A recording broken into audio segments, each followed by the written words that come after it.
Good morning. Welcome to the 2019-2010 budget session. The Bennington Select Board will now convene. It's Saturday, January 5th, and we're at the fine Bennington Fire Facility. I'm Tom Jacobs, and I'm going to ask if the folks will introduce themselves for the CAT TV, which is being recorded today, I believe, right? Good. Stu Hurd is our town manager. Next to Stu on his left. Jean Connor. Carson Thurber. Good morning, I'm Jim Carroll. Hi, I'm Donald Campbell. Hello, Jeannie Jenkins. Good morning, Chad Gordon. Nancy Ladley, secretary. Great. So what we will do this morning is, this is a work session, so the work is in front of us and around us and otherwise, but maybe Stu could just give some opening remarks relative to some of the highlights and what the budget might look at based on the presentation that we have. Stu, could you just sort of give us probably that first page glimpse? Yep. Sure thing. We're looking at a budget this year, combined fire, highway, and general fund budgets are up about 3.45%. Each fund budget, the general fund, shows an increase of 3.9%, but that is with the assumption that all agencies are level funded, and we know the requests are not necessarily so. The highway fund is proposed at an increase of 2.77%, and the fire fund at an increase of, and this is a whopping increase of 0.57%. So we're in pretty good shape from a point of view of budgeted expenditures. On the revenue side, although it's very difficult to project revenues at this time of the year when we're looking at a budget and a tax rate that will be set sometime in June, we're looking at a tax increase that is a little over 4% based on a general reduction in revenues in the general and highway funds. Right. But we know in the highway fund there are applications for Class 2 paving monies and for bridge structures monies that really don't become available until sometime in April, I think it is. So we do have applications that we are going to be making, so that may impact the revenue side of the highway fund. The general fund is relatively similar to what it has been in the past, but we're seeing some reductions across the line in some of the other revenues. So we are looking at I think it's a 4.5% increase, potential increase in the tax rate at this time. Okay. And ladies and gentlemen, that's what we're here for, to discuss the presentation that's been prepared by the budget. First, I want to thank the various departments. It's been a great 6 years working with you. You've been really supportive, and if you haven't made my job easier, it's been hard not to recognize what you've given to our community. Thanks very much for everything you and your departments have done. What we've done in the past is gone through the various departments, and we'll do the same thing if that's okay with the board. But I'm sure the folks that are making presentations won't be upset if you interrupt and ask them questions relative to their particular budget, just so that we can move along. I don't plan on holding any votes today. We hope to get through the budget process, review, and then make our decisions based upon basically a comprehensive discussion rather than a piecemeal department by department. If that's, again, all right with you. That was my hope. We have the first up is the fire budget. I think basically what we should do is just, okay, that's fine. Let's move on to the police. I agree. The fire fund increase on its own, 0.03%. And obviously that was as a result of the effort to try to maintain that for a lot of reasons in our community. But maybe, Chief, if you could just sort of go through, and I think Stu has been kind enough to give us line-by-line item highlights that are impactful. Why don't we just go to the fire fund departments, and yeah, that's actually the line. Yeah.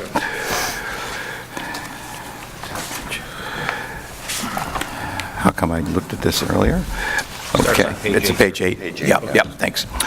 Chief, would you like to just give us a lead-in and maybe just talk about some of the highlights as how you created your offered budget? Yes, thanks, and I wanted to thank you guys as well. It's been in the community to help us do what we do. We really appreciate everything with that. The budget, as you said, is essentially the same as last year. Very minor changes here and there. And on the highlight sheet, the first item with uniform equipment, that's actually the clothing that we wear. We call it turnout gear. The issue with that is it has a shelf life. It's 10 years is the life of that equipment. It's fairly expensive, as you can see, but that's what allows us to go in and fight fires or perform rescues, whatever we need to do. So we're continually rotating that gear into service, and generally how we do it is the most active people who are most likely to go inside of a fire will get the newer, most up-to-date gear, and then we'll filter the other stuff down through. When new members start, they'll often get kind of the hand-me-down gear, but then once they enroll into a Firefighter 1, Firefighter 2 program, one or the other, right now we have a Firefighter 1, Firefighter 2 combination program happening in Bennington. It's a little over 6 months long, 225 hours of training, and they volunteer their nights and weekends to do that training. So I appreciate everybody. We have 4 members going through that now, as well as a lot of people from surrounding communities. So then once they enroll in those programs, we'll want to get them, they have to have compliant gear, because part of that training is you go into live fire exercises up at the Fire Academy in Pittsford. So that's kind of the equipment, and it's just an ongoing thing. We tend to increase it each year a little bit because it does go up from the vendor every year, so we want to be aware of that. The next section, the biggest chunk of that is building issues, and that's with the town. We work with Mark and Larry and come up with ideas of what needs to be worked on here, and unfortunately some of the things now are starting to show some age. We're over 20 years. This building, one of the major things which you'll see, it's 3 lines down, is the HVAC. We're starting to have issues with a lot of those units throughout the building, so it's going to be critical to kind of incrementally upgrade those to make them functional. Some are not functional at this point. The other thing they do is they freeze up and water leaks from drain pipes, which causes damage, and then as well as being more energy efficient with something that's 20 plus years newer. You don't want to wait like the police department did? Paul, do you know anything about The freezing up? difference here, sir, is that we have individual units here. Yeah. Kind of like hotel, almost like how hotel. Is that right? Okay. So a little less money Good. Yes. Yes, slightly. And more efficient building in a... and more efficient. Right, yeah. And then, starting back at the top end, the 034570-.230. The kitchen, if you go in there, there's a few items. Things are starting to break down or wear, as well as the electric hand dryers. We're trying to incorporate those throughout the building in an incremental, over time basis. The next line, the 4570.810, the apron, if you look out front where the trucks go, it's starting to crack and disintegrate. So this is an attempt to fix what needs to be fixed at this point, not a full replacement, but to maintain it as it is. Will So that be... with that being said, the budgeted amount of $11,500 would be for fiscal year 2020.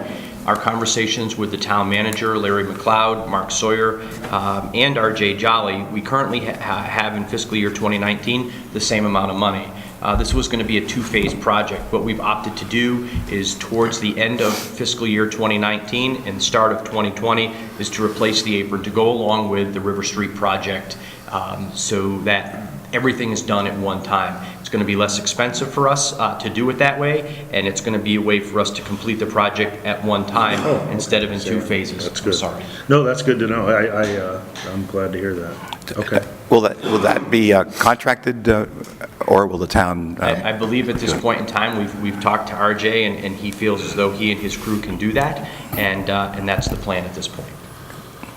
Yeah, River Street is proposed to be a complete rebuild. We're going to remove the concrete base, regrade, pave, new curb sidewalks, and they'll tie in to the apron in front of the building.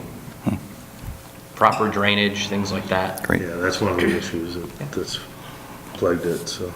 And then beyond that, just the kind of ongoing lease payments and reserve funds, so. Under the fire equipment, 458650, the 73910, that's only an increase of $550. That is just an offset of, we weren't exactly sure where our lease payments were going to be with the air packs, and that is the reason for the small increase of $550. Are those up now, up to, are you still replacing, or have you reached the point now they're all? Yeah, we have all of those in service, Yeah. have been in service for some time now. Great. Working great, so. Good. That's good, definitely good news, and appreciate that. What's the amortization, or how long will they last? Stu, I'm not sure what the lease was set up for payment schedule, do you know? I think it's a 5-year 5 years. payment Is it? plan. Yeah, the life of those should be 10 to 15 years minimum, I would say. Okay, good, great.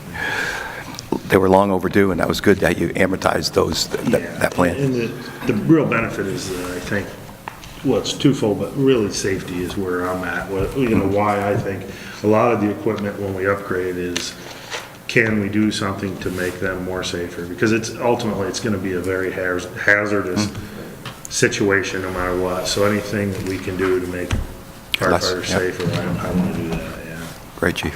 Thank you. Good. And then the next big item, the real big item on the next page is the ladder truck. So originally it was planned at the 20 years. We're at 21 going on 22 years now. It has started to show signs of wear and cost money to replace and refurbish different things.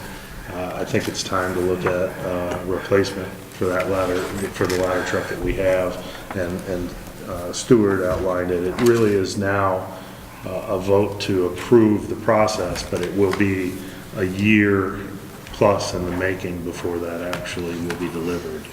Just due to the length of time to spec it out and build it. So it's a ways into the future, but I think it's needed. We were taking part in a drill with Bennington Rural over at the retirement home in town, and we had a failure of one of the outriggers. When you put the out of the sides of the truck, outriggers come out to keep it from tipping over essentially and take the load off of the wheels. And when we were picking up, luckily one of the outriggers mechanically failed. If the truck were in the full use position and it failed, it could have been one of those situations, and it does happen. Unfortunately, every year you read stories where somebody gets hurt or killed. And luckily it happened when it did, and originally it was going to be a $10,000 repair. They were able to salvage what was there and repair it for much less, but those are the kind of things that are unforeseen and certainly a risk. A couple of questions. I think the board will have a number of others relative to the ladder truck. Yeah. How old is the present equipment? It's a 1997, so Okay. it's 21 going on 22 years. What is the usual expectancy of those for an area like ours? I'm sure if you're in New York City, it'd be probably used. So the way that works, so this was designed and spec'd out as what they considered to be a 20-year truck. So the useful service life would be 20 years. The NFPA, National Fire Protection Association, they recommend for all apparatus, not just ladder trucks, that after 15 years it be placed into a reserve status, which isn't, we don't have reserve trucks here, and also refurbished to the current NFPA standard, and then after 25 years it be retired from service.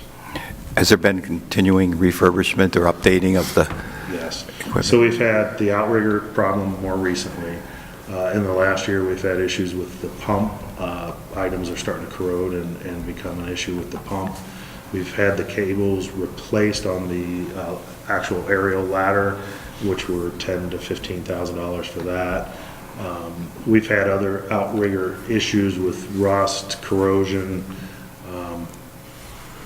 binding. So it is starting to, you can see it just like it is with your personal vehicle, as the age and miles start to, it's not a lot of miles, but as the age and time tick on, things start to break down, and it's just the process. So it is definitely there. Relative to the use, do you keep track of hours on the road relative or responding Yeah. to incidents? We do it more on a call-by-call basis. So I was looking at that over the last 5 years. We generally, I don't have the exact total, but we generally are about 200, 250 calls a year. Of that, the ladder truck goes to about 10% of those calls. So it's not every call that we need it, fire alarm activations, even car accidents, things like that. It's a specialized piece of equipment, but when we do need it, it is critical and essential. And we do have a number of high-risk occupancies in Bennington, the hospital, a couple of retirement or elderly living places that are multi-story. But beyond those, it allows us to do things that we couldn't do without it, even at a regular structure fire, for example. There have been a lot of times where we've had a fire.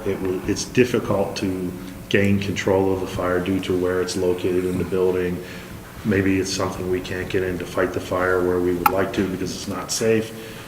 When you use the aerial or the ladder truck and spray water from above, it's amazing how effective that is at putting out fires that you otherwise would likely not be able to be put out till it ran out of fuel. So it is a multi-use, both from a rescue point of view, which we have used it for rescues in the past, as well as firefighting, and definitely critical. I pray that it doesn't happen, but if there were ever to be something like a Main Street fire again, which they have happened, that would be critical to not losing as more than we would without it. It's one of the best tools to stop major, they used to call them conflagrations, I believe, back in the day where it would you'd lose entire blocks and cities, and without that piece of equipment, that would be a real risk. For mutual aid situations, is the ladder truck used in that context? It is. So over the last 5 years, of the calls it's responded to, 8.4% of them were mutual aid calls. Better re-educate me on the mutual aid compensation. Do you get reimbursed in any context? No, so we enter into a mutual aid agreement with the other departments around the Bennington. So there's a Bennington County Mutual Aid Association, meets once a month, but that is the group of local fire departments. So the way it works is basically when we need help, we ask for help, which we do. If we have a structure fire, we had a major fire on Grandview there earlier this year where one building was fully involved, a second building and a car were starting to become involved in fire.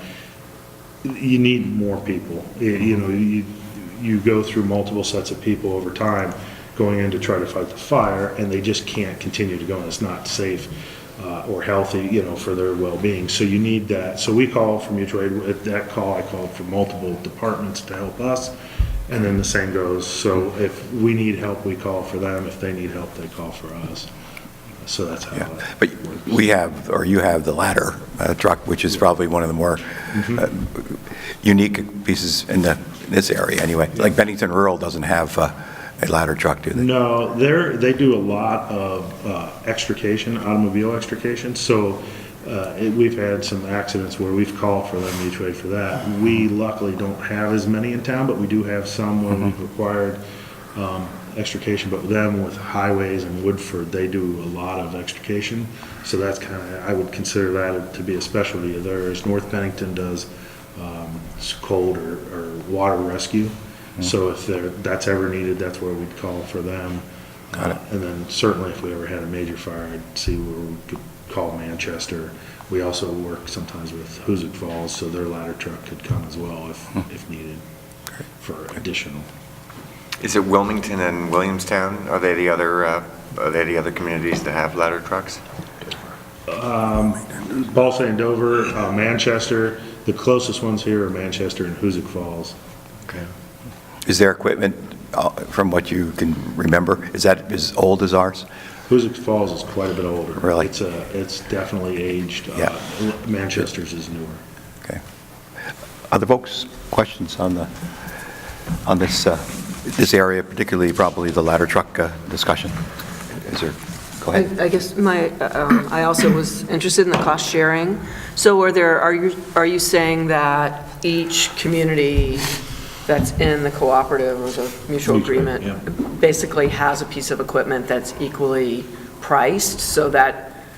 I wouldn't say equally priced, no. Each department has their own budget, and some, unfortunately, we are lucky here. We have a lot of great equipment and appreciate everything that we have. Some departments, the smaller departments, don't have nearly as much, so something like Shaftesbury will not have anything close budget-wise or cost-wise for equipment, but they certainly do assist at calls when needed. So is there a way to do any sort of cost sharing and looking at sort of inventories in different communities? And I get we need this, but it also feels like it's a benefit to the entire area. So is there a way to offset the cost? Sure. For our And community? I don't know how that would break down. So over the last 5 years, the ladder trucks responded to 14 mutual aid calls. So it would be, I don't know how you would break that out and what that value would be. It is something that we do mutual aid in general, not just with the ladder truck, but our other pieces of equipment as well, and they do with their equipment. So for those 14 calls, I don't know how that would be approached. I'm not sure, I guess, is the answer to your question. Are you suggesting, Jeannie, that sort of ask Shaftesbury and Pownell to chip in? Is that really what you're saying? Yep. I see. I don't, Shaftesbury, in my time here, I don't think we've ever gone to Shaftesbury or Pownell with the ladder truck. Other mutual aid with our engines, we do go for that when requested. But mainly it's in Bennington. Bennington Rural will support them, sometimes North Bennington. So because it was out of the 200 or so calls, 20 or so calls used the ladder truck, and then are you saying 14 of those were mutual aid? 14 of the last 5 years of ladder truck. Yeah, were so 14. So it's two-thirds of the calls are. No, Last 5 years. out of the last 5 years. But- So we had one in 18, one in 2017, Okay. 7 in 2016, 3 in 15, and 2 in 2014. All right. But overall, there were 20 to 25 calls that used the ladder truck in the last 5 years. So 166 total calls the ladder trucks responded to. Of those, 14 were mutual aid calls. 8.4%. Yeah. Oh, okay. So it Okay. responds to about 10 to 15% of our calls. We would have had about 1,000 or a little over calls during that period of time. So about 10% of our calls, ladder truck responds to. Not all the calls it's needed, Got it. obviously, Okay. and we don't. It's a large piece of equipment Okay. that could be a negative at a lot of calls because it's in the middle of the road causing issues. Yeah. So we use it when needed, but that's how the numbers break down. And then I think my other question is, so it sounds like it's not just the 20 years is both, if you used it a lot, it wouldn't make, you're saying it doesn't make that much difference, it's just age. Age Okay. and wear of and breaking of the components. Corrosion's a big issue. But yeah, it's really age. So let me interject for a minute. One of my responsibilities is to work with the fire department on their new equipment, especially their major purchases. Stu and I have worked on this ladder truck now since, I believe, 2013. Chief Crawford at the time, we started looking at a new ladder truck. Then we bought a rescue pumper truck. We were asked to put the purchase of the ladder truck off a few years. And now we find ourselves budgeting extra money. In fiscal year 2019, we budgeted an additional $5,000 just in case something happened to our ladder truck. Well, we've had that just in case up at Southern Vermont College. I think that we've worked diligently to keep the truck in good working order. We recently were asked, or I was recently asked to find out what it would cost to refurb the existing ladder truck. It would be $250,000 to $300,000 to refurb the truck. Actual cash value of the truck, if it was involved in a rollover or some type of incident, is approximately $50,000. So we would not be fiscally responsible if we spent $250,000 to $300,000 of taxpayer money only to have the truck fail and then have to buy a new ladder truck anyway. So listen, I'm all about being frugal and saving money, and I 100% support the purchase of a ladder truck for the town of Bennington. And that's just what it is. It's for the town of Bennington. When we start looking at mutual aid and asking other departments to give us money, that would be fantastic, but I don't think it's going to happen. I think Stu has tried to get the rural fire district to contribute because they are the biggest requester of mutual aid using our ladder truck because they have Southern Vermont College and other buildings, Fillmore Ponds. But the bottom line is that this town, this community needs a ladder truck for saving lives potentially and fighting fire. So if it's a piece of equipment that we need, and I say this with all due respect, if it's a piece of equipment that we need to make this department successful, then we should consider it. I think that we should put it on the ballot. We should ask the taxpayers if they're willing to approve a $1 million bond. We do have some money in reserve that we can put towards this truck, and then hopefully we can sell our current ladder truck, which does have a pump on it, which does work, unlike another community in the state of Vermont, which is much wealthier than Bennington. They bought a new ladder truck and told their select board that they would be able to sell their ladder truck no problem. Guess what? It's still sitting there a couple years later. You know, this isn't Manchester. Manchester, the town of Manchester, they bought a new ladder truck, and, you know, they've had lots of pancake breakfast to help pay for that ladder truck. I think it's great that guys want to get together and girls want to get together and have a pancake breakfast, but let's be real. What are we going to make, $300 or $400 on a pancake breakfast? We're going to have one every Saturday and Sunday? That's not the way to do business. The deal is that we need this ladder truck to make this community safe so that the fire department has the equipment that they need. And we do get benefits from other departments. As Jeff said, when we call for mutual aid, people come and they bring their equipment. And I love the fact that the Bennington Fire Department is looked at as a true leader in Bennington County and the surrounding area. I mean, we're hosting Firefighter 1, Firefighter 2 here, and you know, people come to Bennington to take the course. I mean, under the leadership of Jeff Vickers and Steve Crawford and Jimmy Wright, it's been a good year. We've brought training here, and I think that we should really put the vote out there and ask the taxpayers to support this. Very good point. You better keep that capsulized because I think you're going to have to share that with the electorate. The town is somewhat bond weary, and this is certainly going to enter into that equation. So there's going to be a real selling job to the community relative to need versus want. Right. Because I think the community can say, well, they just want another piece, you know, another piece.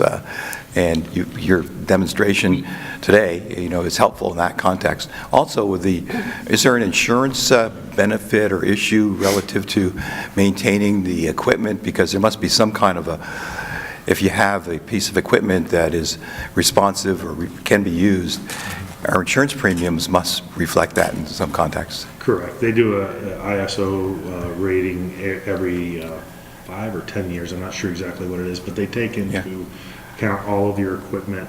There are many facets to it: water supply, hydrants, but a big part of it is vehicle availability and response times. So it definitely is a factor. If we didn't have that, it would impact our ISO rating, which would impact our insurance rates from a property owner insurance. That's how they set their Gotcha. They have those tables. Yes, absolutely. Okay. And the other benefits I see to the ladder truck, a newer piece of equipment, is much like the rescue pumper.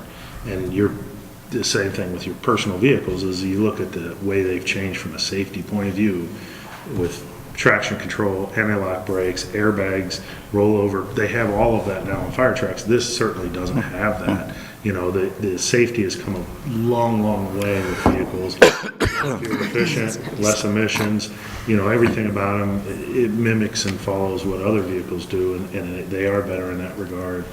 And then as far as what you're saying is the selling job, I agree with you. It is a thing we should be able to communicate. I think from my point of view, one of the great benefits to Bennington is this volunteer fire department from a financial point of view. If you were to look, and I have, at you can get the town reports for the other areas around Vermont, Sure. and look at the areas that have paid fire departments, it is significantly higher than what we have for a budget here and what would be in the tax bill to have that. So by having this volunteer department is tremendous savings to the taxpayer. But to do that, also, I think a critical part is to have good functioning equipment that allows them to do that job. So if we can do that, we continue to have that volunteer department, which is, and we've talked about this before, it's harder than ever to recruit new members, retain old members, but that is one of there's a report by the U.S. Fire Administration that looks at this issue of recruiting and retention, and there's a lot of factors that go into keeping people or drawing people in. Most of them are financial based, whether it's through a tax credit, tuition, or actual payment per call.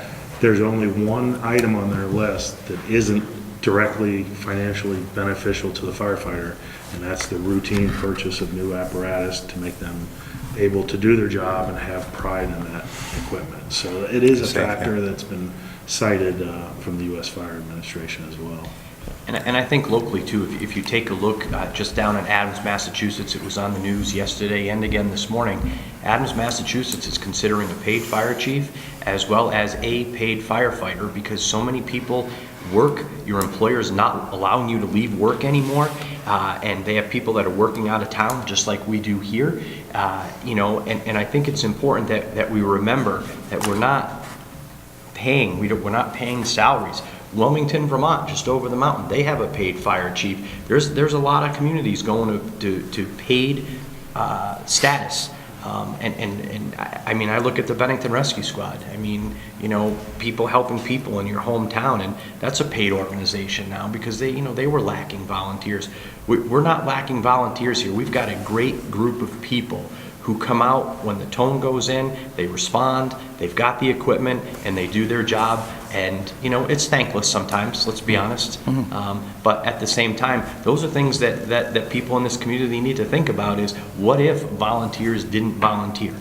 And if they don't have the proper equipment to do the job, or the equipment's not safe, they're not going to want to do their job. This is not, listen, Stu has been very adamant, and I'm not trying to portray him as a bad guy, but he has been very adamant. Back off the chrome. We don't need all the bells and whistles. We've met with vendors. We know that this truck is going to be around $1 million. It might not be $1.2 million. It might not be $1 million. It might be a little bit less. But we know that we can't have a truck here with all sorts of frills and things, but the safety equipment is key to the success of this department. And I think that's something that the taxpayers need to consider. And what's the size of the department now? I meant to ask that earlier. It's holding pretty steady. It's around 65 members right now. And active? Active, probably 20, 25 that are really active. If we get a big fire, probably 30, 35 will show up. Some of those members are either, much older in years, but they still contribute, like around Battle Day or different things, fire prevention classes. And so they're not active firefighters, but they're still active in the department. But truly active firefighters, 20 to 30 range to go to calls. Great. I wonder I'm if sorry. we should get our voices in here. Please, Jeff. I had a question about, you mentioned the turnout gear. That's 6 every year. Is that what you guys look at doing? Yes. So is it cheaper to buy more or less, or is it a straight cost for one? Or Generally, what we'll try to do is tag on to a bigger order from another department. So we'll work with who we purchase from. We purchase from a couple of different places, but we'll work with them to try to tag on to a bigger city's order to get a lower price. And we've been successful in doing that. And to be honest with you, some of the other things that we have done is we have a pretty good relationship with the vendor. We have also purchased samples. Right. there's nothing wrong with them. They've just been to shows, they've been on mannequins or whatever, and sometimes we can get a break because we have that relationship with the vendor. There's nothing wrong with the gear, and again, trying to be fiscally responsible, so what, it was on show and tell, so we get a couple $100 off. That's the way to buy stuff. Yeah, thank you. That's all I have. Jim? Oh, Let's just go down the line. yeah, we are. We've already. Good? I've got a couple, but Okay. go ahead. So I thank you very much. Now I'd like to join with everybody else in saying it's such a pleasure to have a budget this lean come to us. I have, if anything, a slight concern about the budget, just in that, you know, your actuals for 17 were 14,567. Your actual for 2018 was 16,996, and you're proposing a budget of 13,472, which means that, you know, it's not only lean, it's quite a lot lower than the actuals of previous years. Now, I think Stuart would say never complain about a low budget, and I'm not complaining about this, but I just want to point out that you're putting forward a budget that's lower than that two previous year actuals that we have. So thank you for that, but I hope you're keeping track of deferred maintenance and all the other things that can kind of sneak up. All the core elements are essentially the same. And then, Paul, did you want to? One of the reasons why you're seeing that is because our building is paid off, and our interest payments are done, and that's the reason why you've seen that decrease. We've tried to make that up, quite honestly, in 03, 45, 80, 840, our reserve fund, the balance between the rescue pumper and the building was $10,000, so we did put that in the reserve fund to build up, knowing that we were going to be looking to buy this ladder truck. So in the last couple of years, we put that additional $10,000 in there. To be honest with you, I did try to squeak an extra $10,000 in there with the chiefs, and Stu caught that and asked me about it, and we thought that it would be best that we not put that in there, since we would be asking the community to approve a bond of almost $1 million. So we took that out. So I did ask initially for the $70,000, but we did cut it back to $60,000, and we'll get into that before the fire department leaves, because I do have a question. Yeah. So, but that is the reason why it's gone down, because we are being responsible, and I think that we do know that the purchase of this ladder truck is going to impact the taxpayers, and we're trying to be reasonable here because we need that piece of equipment. Yeah, that's great. And we're all in favor of responsibility and low budgets. And I think none of us are in favor of being pound-wise and penny foolish and letting the roofs leak or letting the windows rot or something like that. So, yeah, No, okay. everything was in. And then my second question, I guess, is in terms of capital plans and new equipment.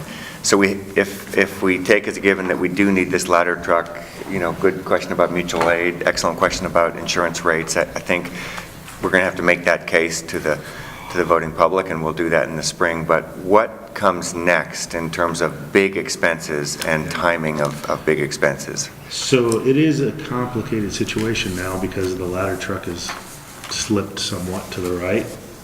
Other pieces of equipment will likely have to slip as well. So we have the kind of the two identical trucks, which is engine 3.4 and 3.5. They were purchased at the same time. They were originally designed to be 15-year trucks, which they're coming up to. One has quite a bit more use than the other, so I think it would make sense to split those off, not try to do two at one time, but do the engine 3.5 is used more, just due to that company being more active at this time, although the other one is picking up also. But I think that needs to be looked at to reevaluate the plan into the future and come up with some sort of a timeline that is reasonable, that could get support from the taxpayers, but also make sure we're not going to have any issues here. Are those likely to be big nuts to crack bond votes, or are those likely to be something that get built into a budget? They'll likely be about $400,000 or $500,000 each down the road. And approximately when would they land? In the next 5 years, in the next 2 years, in the next year? I believe originally it was within the next couple of years, but definitely within the next 5 years. And can you talk about their use a little bit to understand? I mean, you said 10%, 200 calls for the ladder truck, which is 20-ish a year.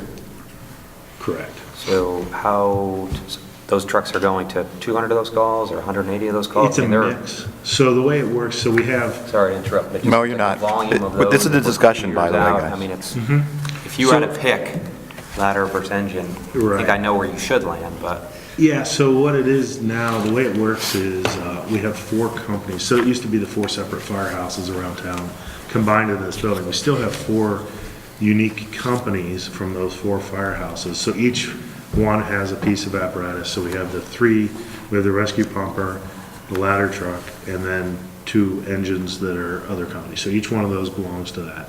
So over time, membership in each one and age of the members kind of ebbs and flows. So sometimes we'll have one company be more active than another. But generally how it works, so we'll get a fire call, everybody's on call all the time. Not everybody can go. So it's a mix of who shows up with what piece of equipment, engine-wise, and often we try to roll the rescue pumper first because it has the most equipment.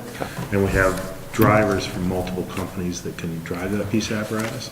So that generally goes the most, and then the other engines will often go next. Then if it's a more serious call or there's a special need for the ladder truck, that would be the last piece of equipment that we take to routine calls. Structure fire, the most serious calls, it's the most important piece of equipment often. So that's the trade-off is it's not always needed, but when it is needed, there's no substitute for it. So there is only one of those. There's only one in the immediate area that could affect a rescue if needed or stop a fire. It depends on what statistic you look at, but they talk about that it doubles in size every minute and a half or so. You know, it could be a little less than that, a little more than that. So every minute that you're not doing something, it's doubling exponentially, the fire's growing. So it is critical to have a quick response time, not rely on somebody from Hoosick Falls or Manchester, because likely too late at that point.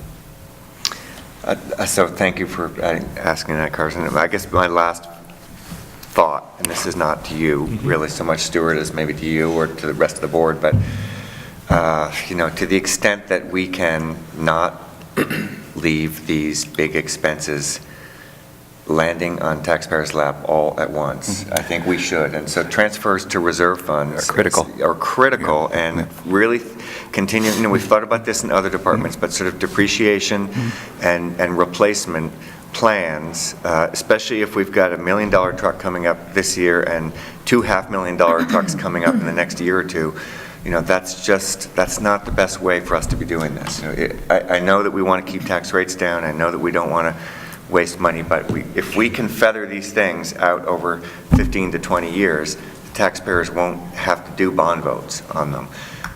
So to the extent that we can be thinking ahead and not leaving this for future select boards to deal with, I'd like us to try to consider ways to do that. And I'll just clarify, in the next 5 years, that would be one of those probably, and then the other one after that. So it wouldn't be both. From the original plan, that would be, but I wouldn't think that would be necessary at this point. So it would be one additional. Okay. Could we just stay with that? Stu, what's the reserve on what we have for the... Right now, it's about 360,000. Right. According to the November report. So part of those funds are also funds that were set aside for the radio console upgrade here at the fire department. And Paul has a plan in place to make that happen using some of these reserves. And he'll talk about that probably towards the end of the presentation. Yes, sir. So assume it's around 300,000 that we have. We have another 50,000 for vehicle equipment and 10,000 for the radio console in the budget again for the coming year. If we move on the radios this year, we can commit the entire 60,000 that's in this proposed budget to the reserve, which would push us up over the $400,000 reserve. So that essentially buys us a ladder truck every 6 years if you're setting aside 60 to 70,000 a year. I think that's just been this select board and the earlier versions of it have gotten into this reserve mode, because unfortunately before that, there was not a great plan. It was keep the budget as low as possible and the tax rate as low as I mean, the possible. reserves, traditionally, the reserves in the fire department have run about $30,000 a year. Yeah, So it was in the last, I'd probably say 5 to 10 years that we bumped up the reserve. We knew this purchase was coming. We had a capital plan that showed when it should have occurred, but select boards have asked that it be pushed down the road a piece. Thank you, to all those folks. So it has been done that, and now, obviously, we're going to be looking at that capital plan and trying to figure out where the other vehicles fall. And Stuart, I'm not finding fault with you No, or I'm any not- of your no, that's not department that. managers on this. I'm just coming out and, reiterating that this is, to the extent that we can do this, we should continue to do it. Jim? Carson? On the highlights, well, first, I think it's important, Paul, you mentioned, I mean, the volunteer factor of this fire department, thank you so many times over to all the folks that aren't here. I mean, it's just, if you look at your budget, I mean, if you were to have a salary and wages budget here with workman's, I mean, this budget would be much higher. So all you guys do is just, my thanks doesn't even begin to sum it up. No, So, thank you. the only question I had, it relates to Chad's a little bit. If you look at the FY 2019 actual for uniform equipment and maintenance, you guys budgeted the 25-ish thousand, 24,622, like you did like you're planning to this year for the 6 sets of equipment, but you only spent, I mean, I'm only looking at the numbers, you could tell me I'm wrong here, but it says 757. So I just can't figure out. Carson, which line? Which line item? Sorry, it just closed. 4510, 190. Yeah, 190. the line item that's highlighted in the beginning. Oh, okay. Hold on, I'll go right. Oh, okay, yes. Just to date. Uniform equipment, it's on page 16. Have you made your purchases in this Yeah. particular fiscal year? Yeah, that's what I'm trying to figure out. We have 190. some. This- Page 16. Yeah, I know, but we're to date, we're, Get back with two. So the current expenditures do not, and we've only made some of the purchases so far. We're waiting for people to come out of firefighter 1 and firefighter 2. We will be spending that money. Generally, we don't spend the money until the spring. So it'll be sometime this spring that we'll be buying new turnout gear. If you look at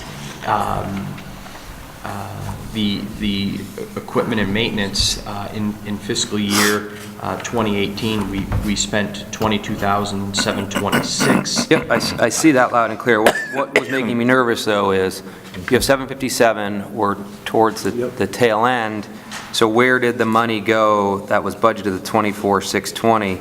Are we just reallocating it again for FY Oh, no, 20? that, we'll spend that. It'll be spent before the end of this year.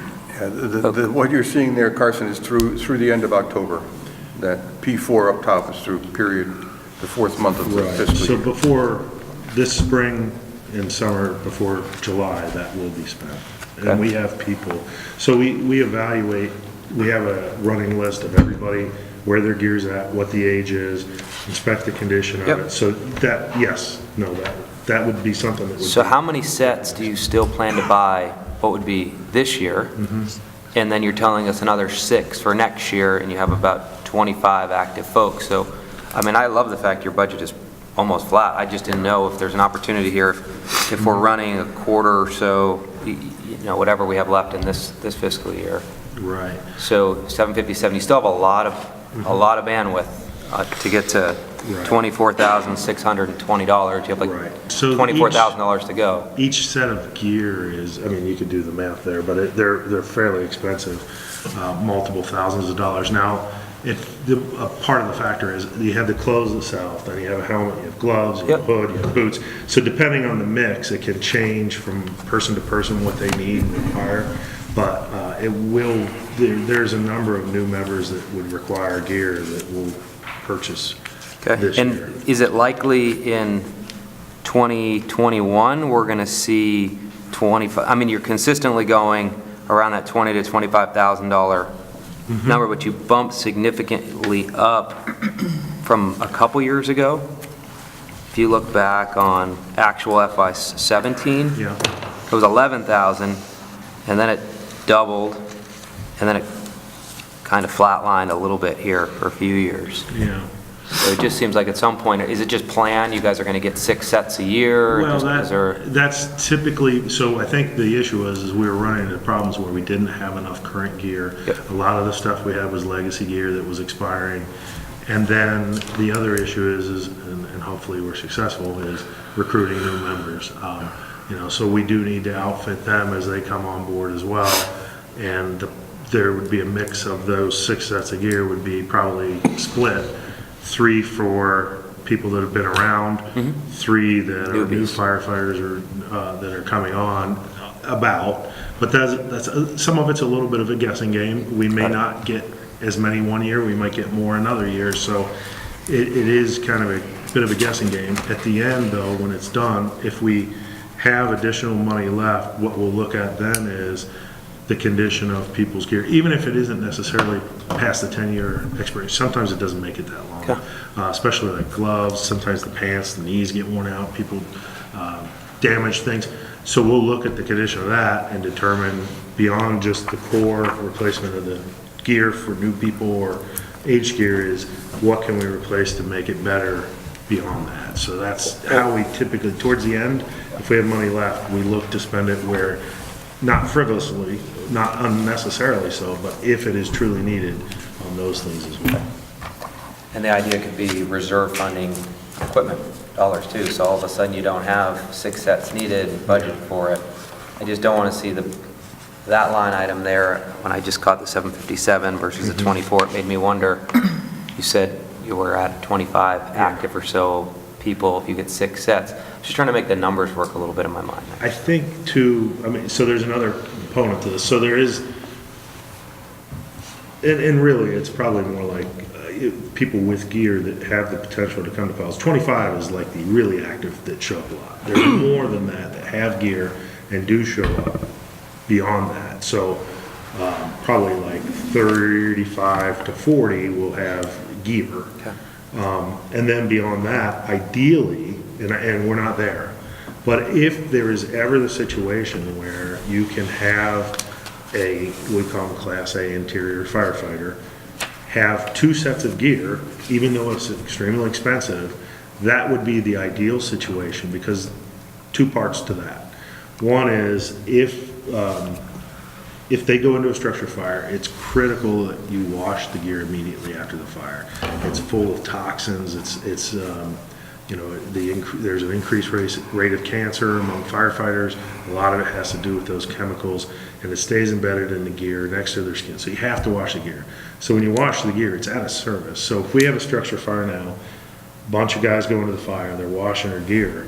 All your most important people that would go in and fight the fire if we had a call 10 minutes down the road, or even in the next 5 or 10 hours while that gear is drying, because it air dries off, and we don't have a way to dry it, they're out of service. We don't have the ones that go in and fight the fire. All of a sudden we don't have them. So if there's ever the opportunity to start doubling sets of gear or having spare sets of gear that they can use while theirs is drying, that would allow us to, 1, serve the community better, and 2, encourage them to wash their gear and stay safe. Because the problem is some of them don't wash their gear, then we have to stay on them because they don't want to take the gear out of service and potentially miss another call. So it's a tough thing that with the gear, it's a little bit of an unknown, but if the money is needed, I think it's enough to cover what we need. If there's extra, I think there's things we can do with it that will benefit the community and the firefighters. I'd hate to budget for that what if. I'd hate to budget for that what if. Yeah. The 2 sets. Oh, yeah, and it's just I guess on my end, that's an ideal. No, you think the perfect way you world. should think, which is, But- always the best interest of the community, and thank you for Yeah. doing that. And I mean that, so. Thank you. I also am, of course, am very grateful for everything you do. Thankfully, I haven't needed you, but for Yes, those that that's good. have, I'm sure they would say the same thing. Yeah. This is for my own education, and maybe everyone else in the room understands this, but the rural is the fire station out on the west end. There's 3 rural fire stations. Okay, so are their budgets included in this budget? No, they're Theirs are split out. separate? Yep, they So have a who separate- pays for their fire trucks? They're residents that live in those districts. So there's a rural fire district number 1. And people that live in that district are Exactly. assessed for the, okay, Yep, so they're split out the fire tax versus village. okay. Town. So this budget reflects what takes place in this Correct. building with, okay, Yep. thank you for that Just to clarification. clarify, the Bennington Fire Department's area is basically the former village of Bennington and the village of Old Bennington. Okay. In 2017, I believe it was, I don't think you were the chief. No, Probably Steve. okay. Yeah. There was grave concern about recruitment of volunteers. It sounds like you've made some progress. Could you Yes. speak to that for a moment? And let me just ask another very quick sure. question. This may actually be for you. The 60,000 that goes into reserve, it keeps showing up as actual, and then there's a 0. I'm assuming that money is going. Yes, Okay. as long as the fire budget ends up in black, then it goes. Why doesn't it appear, Sorry, go ahead. it's page, well, I think we're looking at the same thing. It's, let's see, line item 16, 17. 4580, 840. So the money is there, and what happens is, let's say we have a catastrophic failure of the ladder truck and we need to spend $20,000. No, I understand that. I get that. It's just, it doesn't appear that it never goes into the actual column. June 30th. What it is it's not an expense per se, like when you write a check for something. Yeah. What it is. It's just a transfer. What's left in the fund, and then you take that fund and increase the fund balance on the balance sheet, so you're not seeing it here. Okay. But the fund balance is increasing, which is a reserve. I assumed it was just an accounting thing. But I was just looking for it. Yeah, we're just halfway through the year here. Huh? We're just halfway through the year here. so- But it never appears in the actual. You'll never see it. Yeah. Frankly, years just look back, at the it balance doesn't- sheet. So It's there's not plenty on of there. time, all these things that, they haven't put on the, that don't show up in the actuals yet, there's plenty of time for them to hit the actual. No, this will never It's not there for 2017 or 2018. Yeah, That's why it's not showing, Yeah. it won't show. Thank you. right, but uniforms, yeah, right. But yeah, the other parts. right. Let's see. Oh, yeah, so recruitment status, how are things going? So there were a couple of things this year that were different, we had an open house, where we had, I think it was 2 open houses, people to come down. We did get 1 application out of that, which was nice. The other was we started to do social media postings to try to get new membership, which we have had some interest there as well. We have a number of the newer members that are in the firefighter 1, firefighter 2 class right now. So that's been good, but it's still a big challenge. Not just Bennington, it's a national issue. About 70 to 75% of firefighters in the United States are volunteers. Now they cover a large area, but the bigger, obviously, cities are all paid departments and they handle a lot of those calls. A lot of call volume, I think it's a kind of the flip. 75% of the calls are handled by paid fire departments, but the volunteers in those communities, if they didn't exist, there would be no fire protection. So it is a national problem. It's challenging. I think it's going to require new innovative ways to try to lure people in.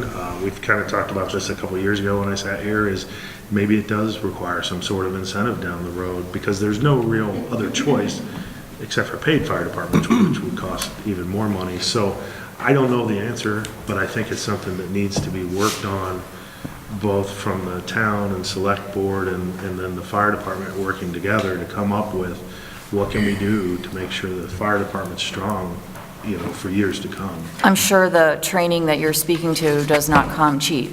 So who pays for that? That's paid by the fire academy. That is provided now. They provide them the class and the class materials. We have to provide the equipment and the clothing and the SCBA, and then they have to give their 250 hours of their personal time. I guess I'm just trying to get out what are some of the barriers. It's not cost, maybe it's time or just, So what they cite a lot, so there's multiple things. So there's loss of social aspect of the fire department. That's kind of changed over the years what a fire department was. In the old days, people would sit around and have a drink, and it was more of a social atmosphere. That's just not how it is now. It can't be that way. Another thing is volunteerism across the board, not just fire departments, is down. People don't volunteer like they did. There are a lot more things for people to do with their time. Volunteering doesn't have the same draw that maybe it did when maybe they were more bored. I don't know what the reason was. And then the other part is financial. So a lot of people are working multiple jobs or more hours at their jobs, so they don't have the time to do the training, which the training hours have increased. So since the 1990s, training back then was about 60 hours.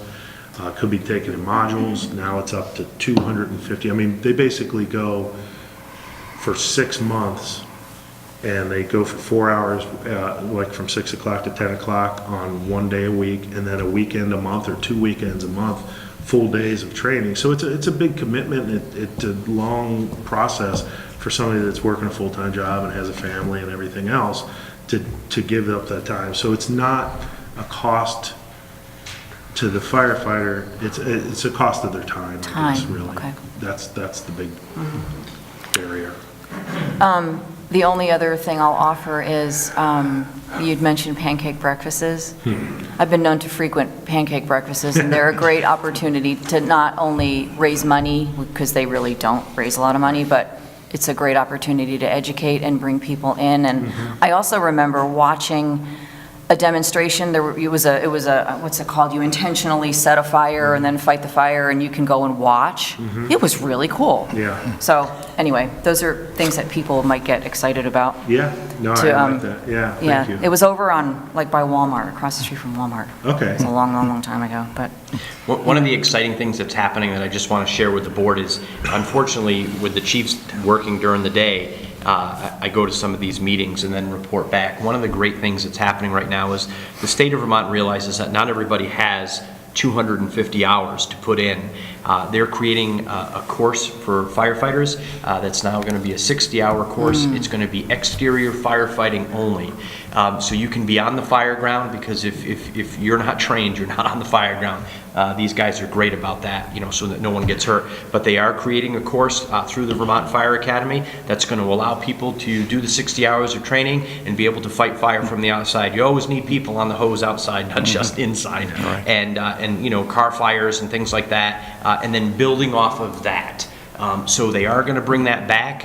We used to call it essentials. Module-based, yeah. Right. So we're going to be bringing, the state of Vermont's going to be bringing that back, and I think that's going to be a great way to recruit people. So they know they're not going to have to put in the 250 hours. It will require some bylaw changes within this agency, but the bottom line is that I think that's going to be a great way. The state of Vermont realizes that there's a recruitment problem statewide. And they needed to make some changes. And the meeting that I attended this summer up in Manchester, they're talking about bringing this class and getting more people involved. Wow. Are there any women firefighters, volunteer Yes. firefighters? And we've had them come and go over the years, but yeah, we have one active interior firefighter now, and over the years we've had different ones. Yes, so definitely, and they are welcome, very welcome. So. Thank you. Sure. I'll take your application. I do the background check. Go, Gene. Yeah, right. Just watching. I'm going to that pancake one. Yeah, this would be a good addition. Yeah. So, what's the age? What is the age for getting into the department at this point? So it's 18, so we have a junior division, so Right. hopefully that fosters, and we have had a number transfer from the junior division to become senior firefighters, so that they can do that when they're younger, and then 18 you can become a firefighter, 21 to drive a piece of apparatus. Right. But the State Fire Academy, you can't enroll in a class until you're 18. Used to be you could do it when you were 17, as long as you were going to be 18 by the time the live burns took place, because you weren't allowed to do that, but there was a issue where somebody slipped through the cracks. So now you must be 18 to start training. Once you do that, then you have that period of time, and then you'll be able to partake. And it's a nice program here in Vermont, the Fire Academy does. It's a nationally certified, it's the exact same certificate you would get if you were a paid firefighter in the city. It's a nationally recognized accreditation that you could go take and get a job as a paid firefighter with. So it's full training equivalent to what you would get as if you were on a paid fire department. Right. I don't want to belabor the discussion because you've done a great job, and I think just the presentation this morning is a demonstration of the professional nature of our volunteer department led by you chiefs. We're really proud of your work, and if you have anything more you want to add, but I think we'll move to the next department. I'd like to finish this by just bringing up this point. I know, sir, that you said no votes, but this is going to be very brief and to the point. Back in 2012, we started putting money away, as Stuart mentioned just a few minutes ago, about the radio console downstairs. That radio console is approximately 24 years old. It's antiquated, and it could be in a museum. And we are constantly looking for ways to improve fireground communications. We're also the hub of service for Bennington County Mutual Aid. Most recently, an opportunity has come up. We are going to be installing Rensselaer County radios in this building at no cost to us. That's through a grant, and we're going to have interoperability with Rensselaer County. We do work with New York, obviously, for mutual aid, structure fires, and things of that sort. With that being said, I immediately jumped on going back and visiting what it would cost to replace the radio console downstairs, which comes out of, we've already discussed, reserve. Over the years in reserve for the radio console, we have now put away a total of $74,000. I recently met with Jimmy and Jeff and the people from Wells Communication and Lieutenant Grandy. We toured the facility here. With the fact that we're going to be installing new radios for the interoperability with Rensselaer County, I wanted to see what it would cost while they were here already working and running lines. At this point in time, I have a quote from Wells Communication, which we've all sat with Wells and we've gone over this line by line. I will not bore you. I want to get to the bottom line. The bottom line is we have $74,000 available that we've put away specifically for radios. The total on this project today would be $87,434 and a penny.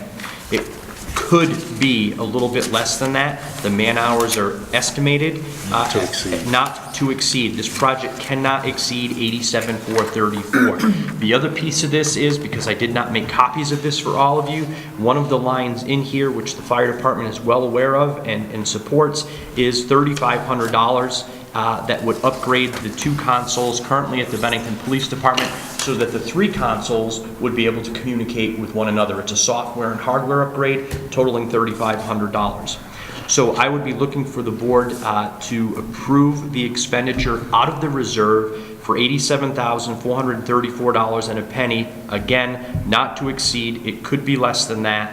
And again, we've put away $74,000. So we'd be exceeding what we've put away so far by approximately $13,000.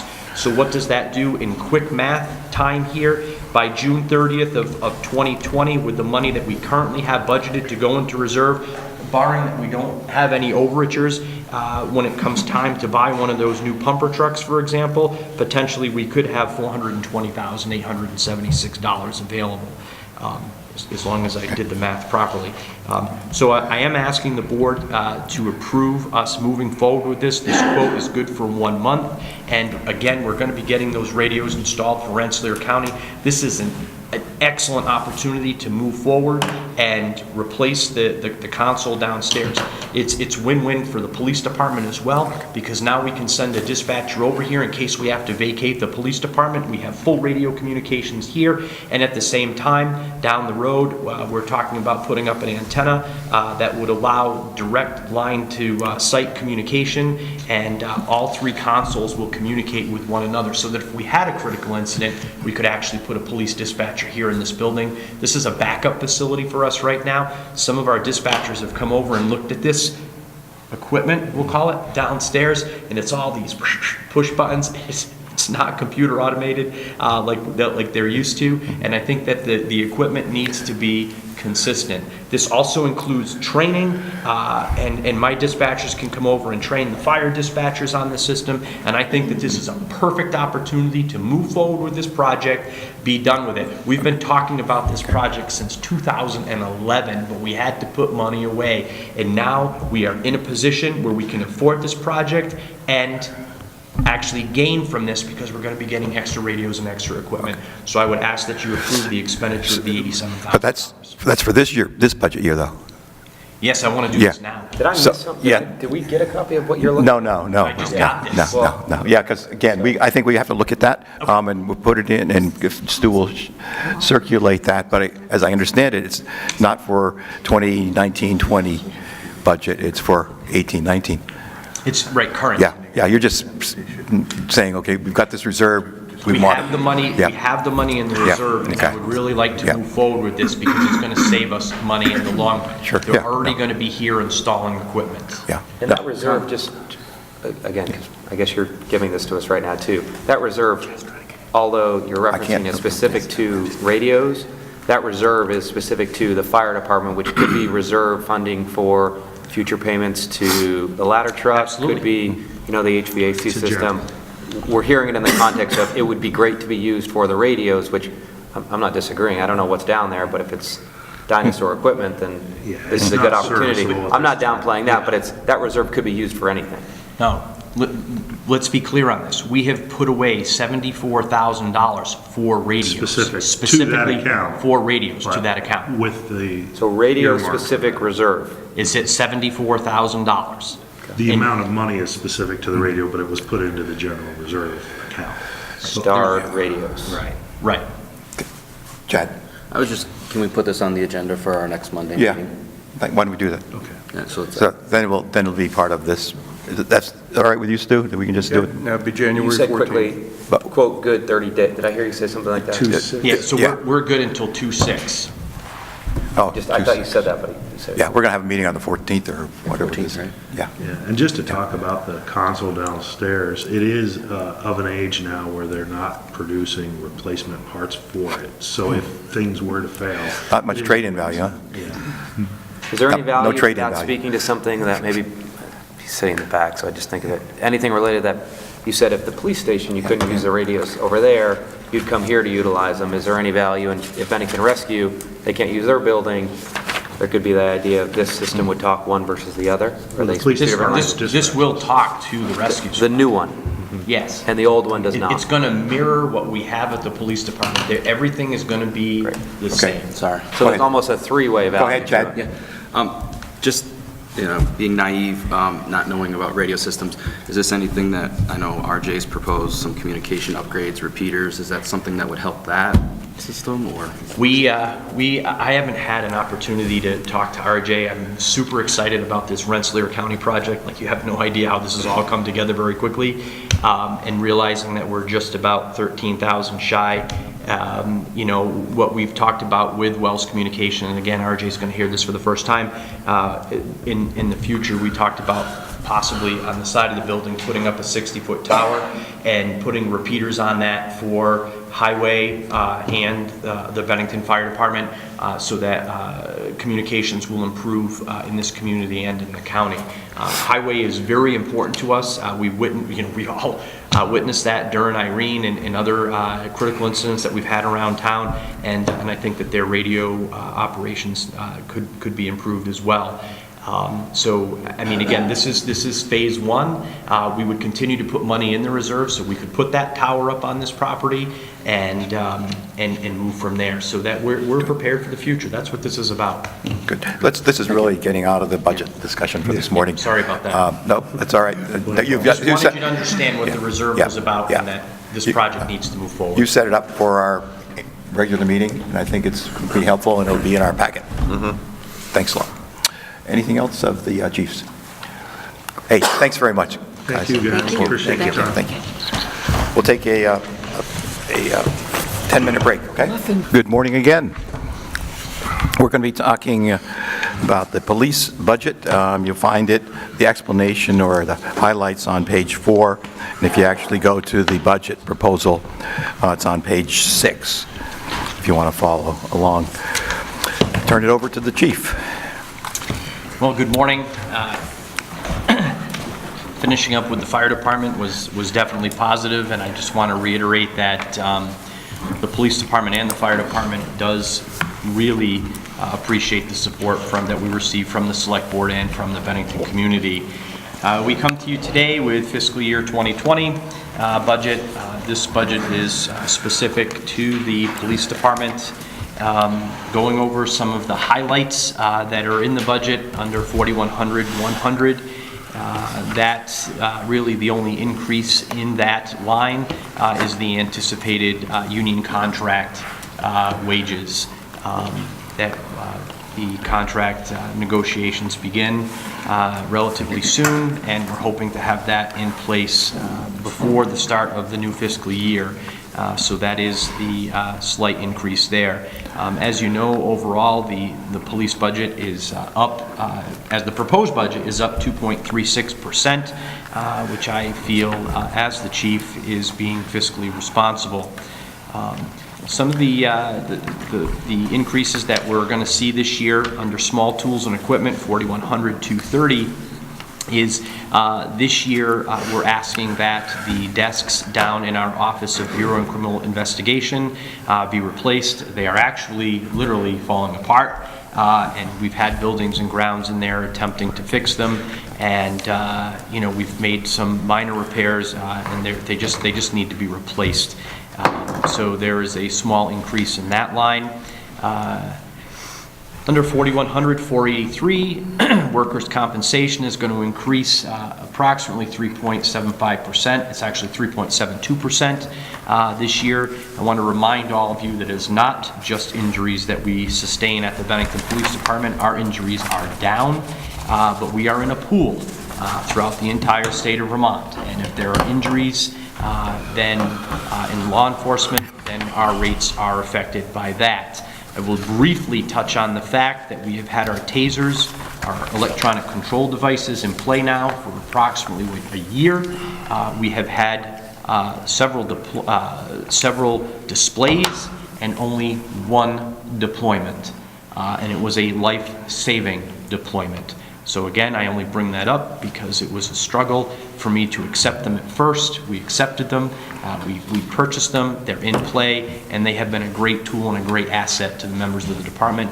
And we have seen a decrease in injuries. Unfortunately, being in the pool, we're seeing an increase in workers' compensation. And then as far as our lease payments go, under 4100-650, we're looking at upgrading, I believe that's the line where we're going to be upgrading our computers. We do change computers every year at the Bennington Police Department, every 3 years. We have to do that to keep up with technology. It seems like you buy a computer and 6 months later we're already out of date. So in order to stay compliant with the state system, we do replace our computers every 3 years, and there is a very slight increase in that line. Police communications under 4100-830. Bless you.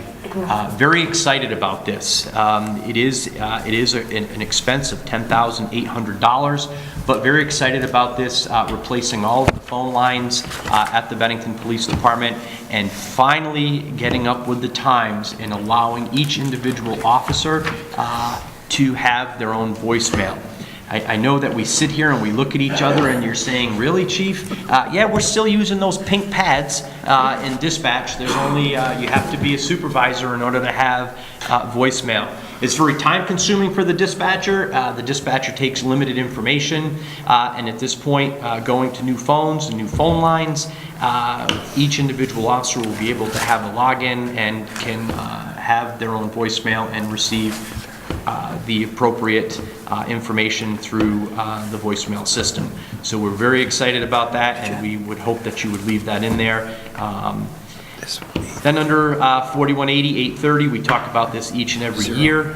This year, we are purchasing just one new Ford Interceptor SUV. My efforts in keeping our fleet gray, as you all know, I'm a huge gray fan, unless it's the red, white, and blue of the New England Patriots, which will never get approved. It's unfortunate that our gray cars will no longer be able to be purchased. Ford is just not going to make the gray color. That's being discontinued, so we're going to end up going back with black cruisers. There was some conversation about white. I'm just not a fan of that. So So again, that is for the purchase of one vehicle and upfitting it appropriately and putting that on the road. Other than that, we, working with Lieutenant Grandy and all of the patrol supervisors, I think that we've put together a pretty responsible budget for fiscal year 2020. There's not a lot of, to use Stu's terms, there's not a lot of chrome in this budget, that's for sure. We tried to be consistent. We looked back at the last couple of years to see where our expenses are, and we've tried to level fund many of the lines that we have in our budget. I will also tell you that our calls for service, and that's not what this meeting is about, but it's important that you understand that in calendar year 2018, our calls for service exceeded 10,000 calls at the Bennington Police Department. So, we're doing much better at documenting calls for service. I think you're going to find that we're well over 1,000 calls more than we were in the last calendar year. Our calls for service continue to increase. Before it comes up, I will share with you that our staffing levels, unlike many other agencies in the state of Vermont, I wish I had wood to knock on, we are doing extremely well because I have an excellent staff and we're able to reach out and find good law enforcement officers. And on paper, we are up to full staff. We do have an officer that is currently working part-time, and he will be going off to the Vermont Police Academy, God willing, in February. He's number 4 on the standby list, so I do hope that there are some officers that fail the PT test, because he will not fail the PT test, and he will be going to the academy and going through the 19-week program. And I'm proud of that. You have no idea how hard it is to staff a law enforcement agency, full staff, now, especially in Vermont. I look over the mountain to our east, and I look at the struggles with the Wilmington Police Department, and, being down to 3 full-time people. They're struggling. In Chittenden County alone, the state of Chittenden County, they are down over 35 law enforcement officers in that county alone, full-time status. So we're doing well here. We have a wonderful relationship with the sheriff, Chad Schmidt. We have a great relationship with the Vermont State Police out of the Shasbury Barracks. They have a new lieutenant up there who's running the show, Tom Mosier. We're working together on a regular basis. Promoting Sergeant Grandy to Lieutenant Grandy was probably one of the best things that I've done since I took this position years and years ago, and we are really on track. We really are. And, how's the age, that anyone close to retirement that you're going to have to be replacing? Or just said all these positive things. Why do you? Well, this is budget. This is budget. We always look for the other side. So we have Sergeant Cole, who is just starting to. He's an amazing officer, and a good supervisor, and we are. He's just starting to talk about it. I think he's probably a year and a half away, and I think that we recently put Christopher Lozon down in BCI. To work with our Tony Silvestro and Larry Cole, and he's probably got 2 years or so before he retires, and I think those will be the next 2 people that leave. We seem to have. I don't know why. We seem to be getting a lot of applications. We had to take our recruitment down off of the Vermont Criminal Justice Training Council website, just because we're getting applications for positions that we don't have open.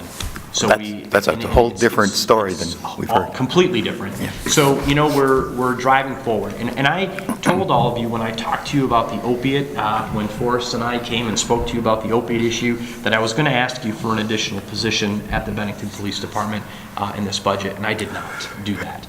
And I want to share with you, I'm not going to share names with you, I want to just tell you which direction we're going here to please all of you and to please the community. We know that we have an opiate problem. This budget addresses that.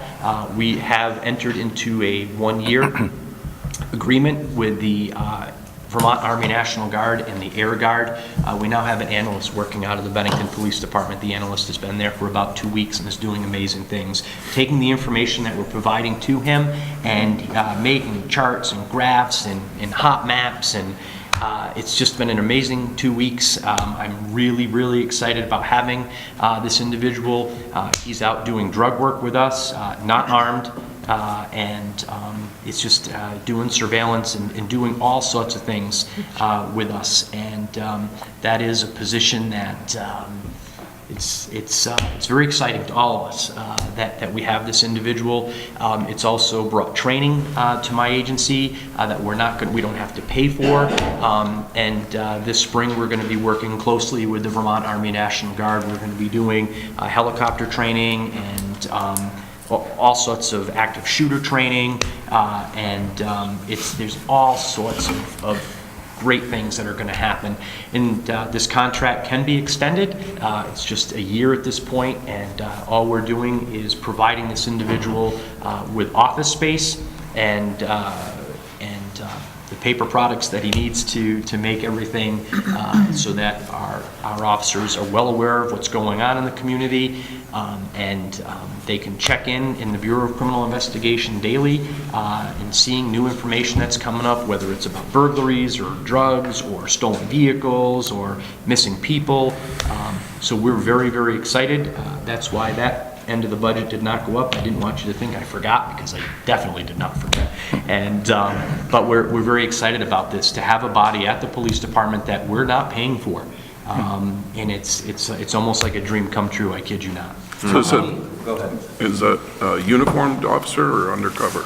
No, he's a gentleman that's assigned to the Vermont Army National Guard. He comes to work dressed appropriately every day in plain clothes.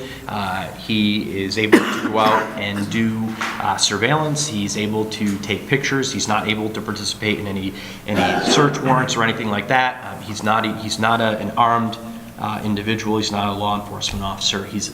We're going to call him civilian staff, and he's an analyst. That's what he does. Other departments within the state have the luxury of an individual like this? Yes, so we're modeling this after what they did in Rutland. Rutland, as you all know, has far more problems than Bennington, and but we took a look at what's going on in Rutland and how an analyst worked out in Rutland and has made crime fighting a lot, I'm not going to say easier, but more effective in Rutland. And we looked at that, and we were in touch with the Vermont Army National Guard, and this gentleman comes to us with all sorts of experience and training. And again, it's only been a couple of weeks, but we are really looking forward to this. And again, it's a one-year contract. And just out of curiosity, Rutland, using that example, has that individual stayed for longer than 1 year on the Vermont National Guard salary? Yes.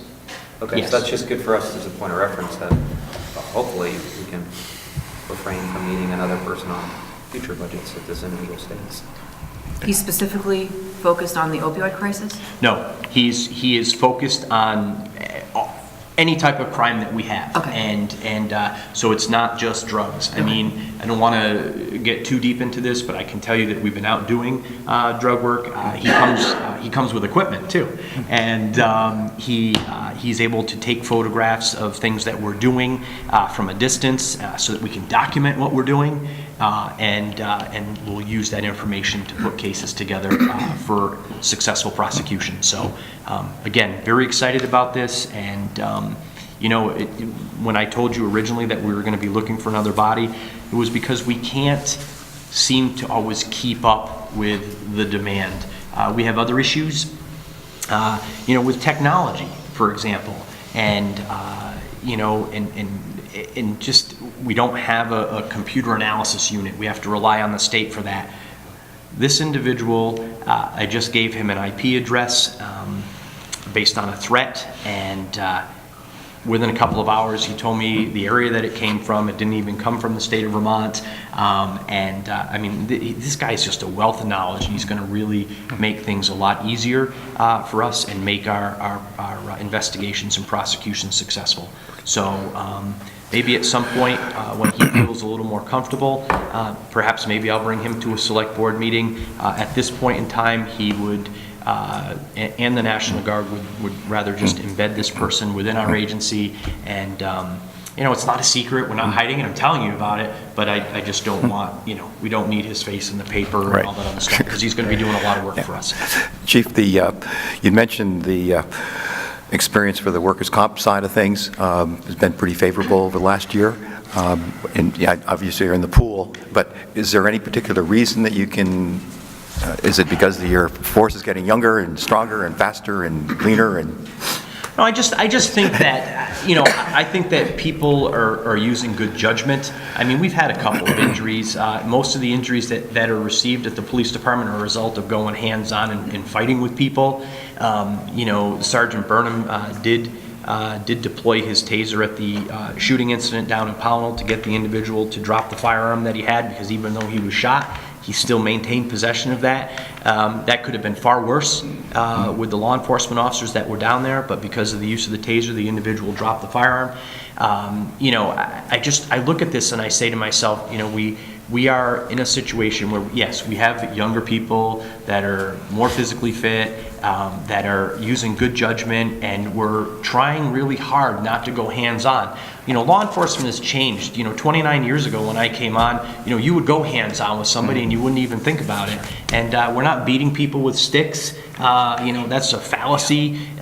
You might have to use your nightstick to restrain people, but we're not. It just, it's more verbal judo. It's more getting people to comply and not just jumping on top of people. I mean, we do have to fight with people from time to time. There's no doubt, and that's where most of our injuries come from. It's usually wrist, hand, broken finger, or what have you. I mean, we're not.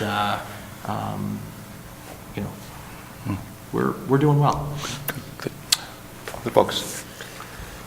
A couple questions. Yes, sir. Before I start, though, I do need to thank you guys. Seeing your style of community policing is amazing. I can't tell you the number of comments in classrooms when you guys were handing out hot chocolate and candy cane, and I know my students appreciate it, and I appreciate it, so thank you.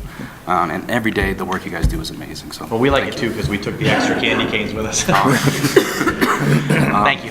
So, the voicemail system, just if you could explain a little bit, we have something similar at the high school, and how are officers going to be notified that they have a voicemail? How are they going to check it? Is it a blinking light, or how's that going to work, do you know? If my memory serves me correctly, Michelle, they'll receive a message, correct, that tells them they have to check their voicemail. When we sat down with this individual, I was just completely amazed. I mean, I'm used to having just a flashing red light on my phone, but the other piece of this is, Chad, and I want all of you to know, is that this will tie us into the phone system at the town office. Because now we used to be able to just pick up our phone, and if I wanted to call Stu, I'd hit 700, and boom, he'd pick up the phone and we would communicate. Now I have to dial the whole number, which isn't that big of a deal, but to get everybody to have the same phones and have the same technology, we're right across the street from one another, it's just going to make it that much more effective. And the officers will receive a message telling them that they have. So even if they're off duty and they're anticipating a phone call, maybe an informant's calling or whatever, and they're waiting for that because you don't want to give out your personal cell phone number, they can call, leave the message, it comes to their phone and tells them, boom, you've got a message. And then they can call in from the outside and get that. It's just going to be great for the public. It's going to allow us to get back to people in a timely manner, because let's be honest, it doesn't happen a lot, but sometimes those pink slips, they land in the wrong mailbox or whatever. Sometimes you get it and you don't pay attention to it. Now you're going to have that, you're going to have to listen to it, and you're going to have to delete it, and it's just a better system all the way around. Yeah, that's kind of what I was hoping. I know, like on my home phone, when I have a voicemail, it transcribes, and I'll get a message on, like a notification, and I don't even pick up the phone, you'll get the transcribed portion. So that's what I was hoping, that something like that. And then the Ford SUV, is that replacing another vehicle, or are we adding a vehicle? No, that's replacing. It's replacing. And that other one's definitely up. It's not something that can be delayed, or is? Oh, no. Okay. That's it. Thank you. Thank you. Gene? Hi, so how old is the vehicle that needs to be replaced? When it comes up for replacement, it'll be just over 3 years old, and it will probably have about 130,000+ miles on it. Okay. I mean, this is not the same, and I only probably I shouldn't be humorous, but, you know, back in the day, when I first took this position, we had a select board member who thought that we should put snow plows on our police cars, and that we should plow the parking lots. That's not what we do. I mean, we have push bumpers, we push cars out of the road. You know, we maintain our vehicles to the best of our ability. I mean, we're using synthetic oil, we're doing everything possible. Years ago, we keep a vehicle for 2 years. We have now found a way to keep the vehicle for 3 years, to keep the cost down.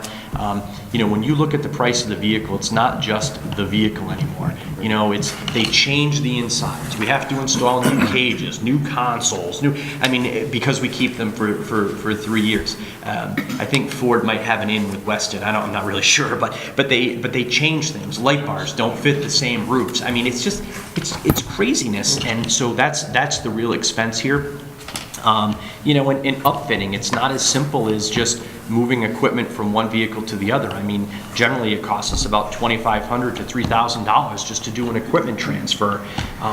So, you know, I mean, we keep it reasonable. I will also share with you, we have been doing business with Carbone for years and years. Unbeknownst to me, in Plymouth, Massachusetts, there is a Ford dealer that actually stocks police vehicles and has anywhere from 200 to 300 police vehicles on the lot at a time. And so we're probably gonna, as much as I'd like to do business local, it seems like their prices are a little bit less. And so we're gonna take a serious look at that when it comes time to do this. Plus they ship the vehicle to the upfitter at no cost to us, instead of us having to take people, drive it over to New Hampshire and bring it back, because we don't have an upfitter locally. You know, so that's an issue. So. Thank you. And my only other question is overtime. If you can talk about why overtime wages are always such a significant number? Yes. So there's a couple of reasons for that. So overtime, we are very prudent when it comes to making sure that we're not being excessive with overtime. Our shift supervisors get frustrated with me from time to time because officers want to finish their work before they go home. If it's not something that needs to be done that night, the officers are going home. When they come back the next day, they work on it. The only issue with that is it keeps them off the road for a certain period of time. It's not as simple as just, you know, typing a few lines and being done. We have all sorts of paperwork that needs to be done. So if you have to lodge somebody or they have to be in court the next day, that paperwork needs to be done. We also need overtime to investigate burglaries and drug cases and things like that. I might have an officer that works midnights who comes in at 11:30 at night and goes home at 8 o'clock in the morning that needs to do follow-up at 8, 9, 10 o'clock in the morning. We also have court time. We are fortunate, quite honestly. Most of the agencies in and around the area here have a 4-hour call-out for their officers to go to court. The officer may show up to court, may be there for an hour. It's an inconvenience. They get paid for 4 hours.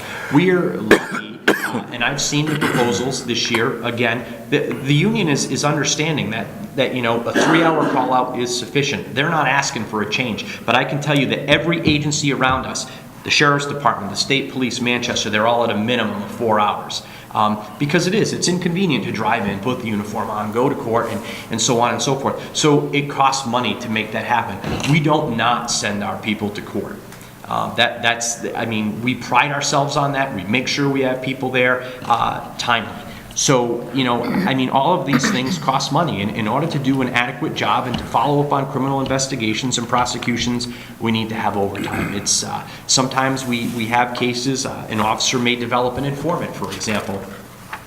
And they, you know, if they develop an informant, they're not just going to hand that person over to somebody else. They want to be involved in the case. And we see that. That's how we're successful in our drug investigations. We have to pay these people. I mean, if you work from 3 o'clock in the afternoon or 3:30 in the afternoon till midnight, and we're going to buy drugs at 11 o'clock in the morning, you want to be there for that. We need to pay people for that.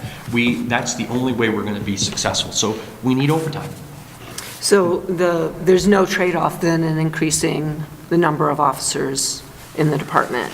The overtime, you're saying the overtime really is specific to an individual officer? Right, and we don't control like the court call-outs and things like that. Yeah. You know, right now the Vermont Judicial Bureau is set up there. They're at a point now where they don't even really ask us when the officer's available, and they schedule. We used to hold off.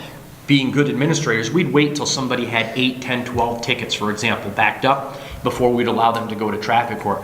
Judicial Bureau doesn't want to hear that now. Now we're paying a 3-hour call-out for somebody to go to court that might only have 3 or 4 traffic tickets.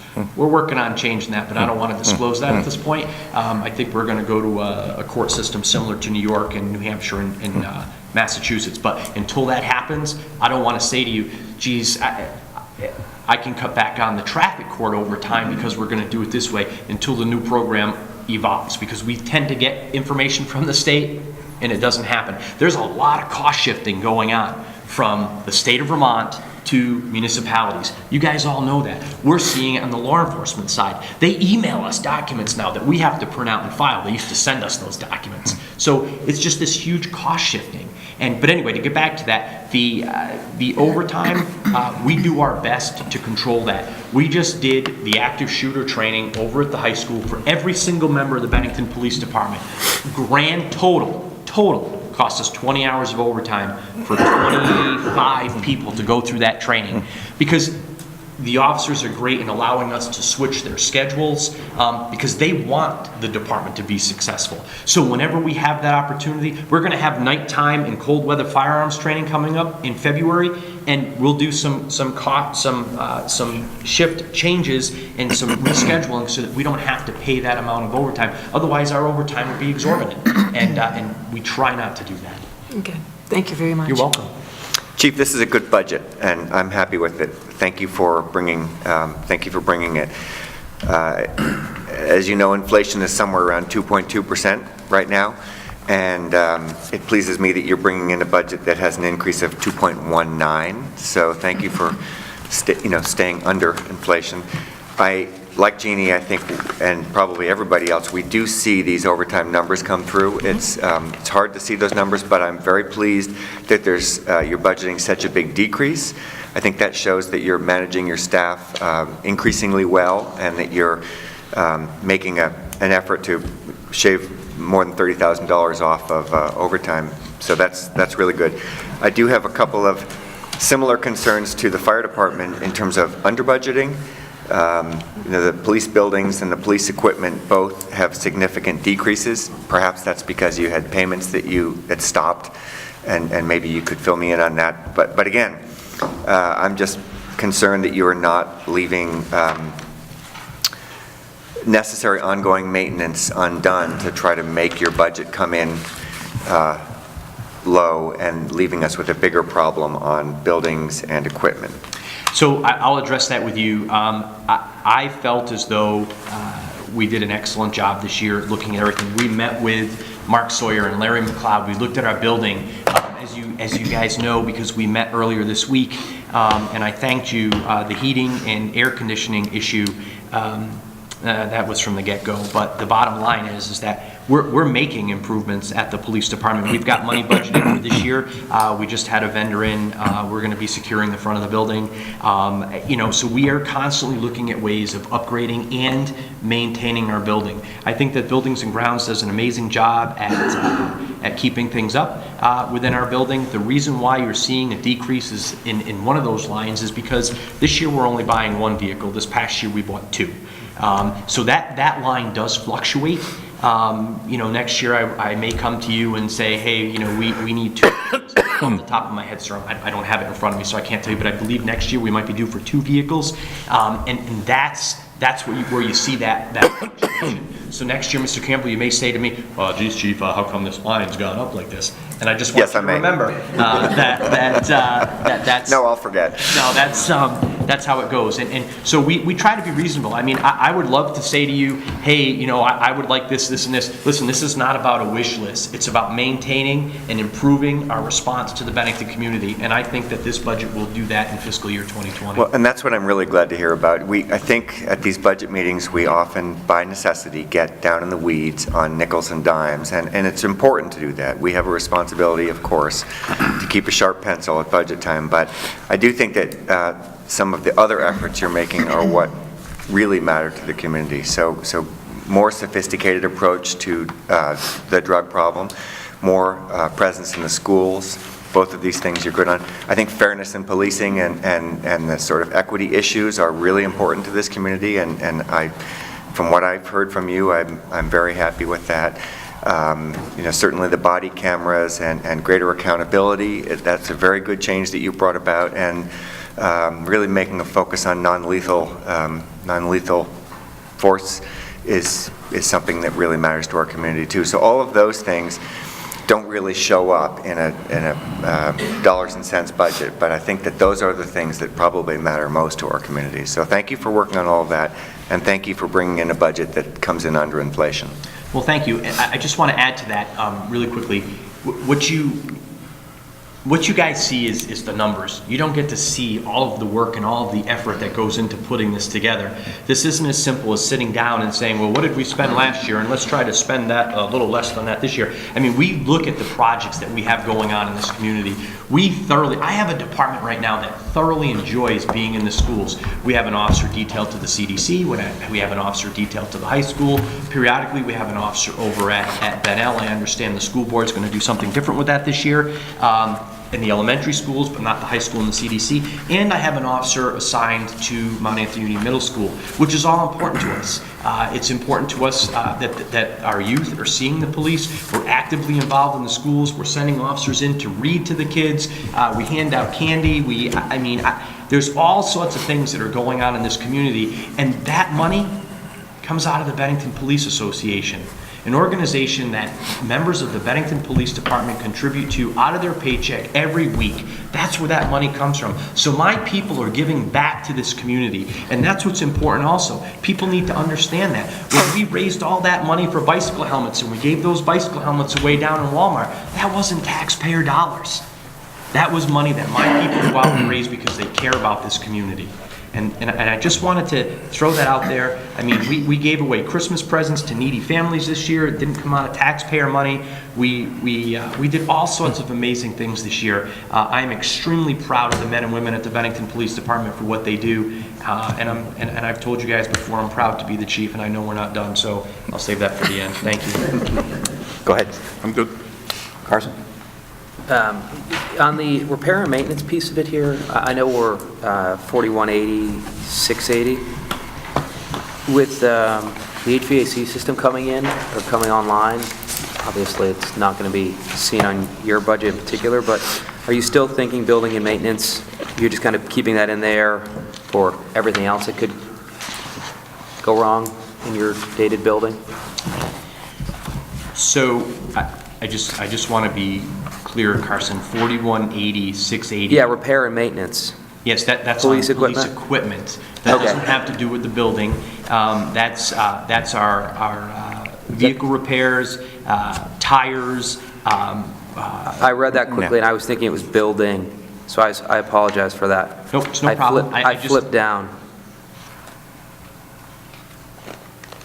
So I'll have Jeannie comment. I thought I was under the same, the building category. That's all about, police equipment, and there is a very small increase there. No, it makes sense related to equipment. When I thought it was related to building, that's where I was wondering, because we already have a substantial amount of money going into kind of what has been your Achilles heel related to your building for next year, which is, you've commented on a couple different select board meetings on having to go down there in the bright early in the morning or the middle of the night to make sure the building's not freezing up. So when I saw that quickly, I was hoping that some of that could be remedied with the new system, but it's different.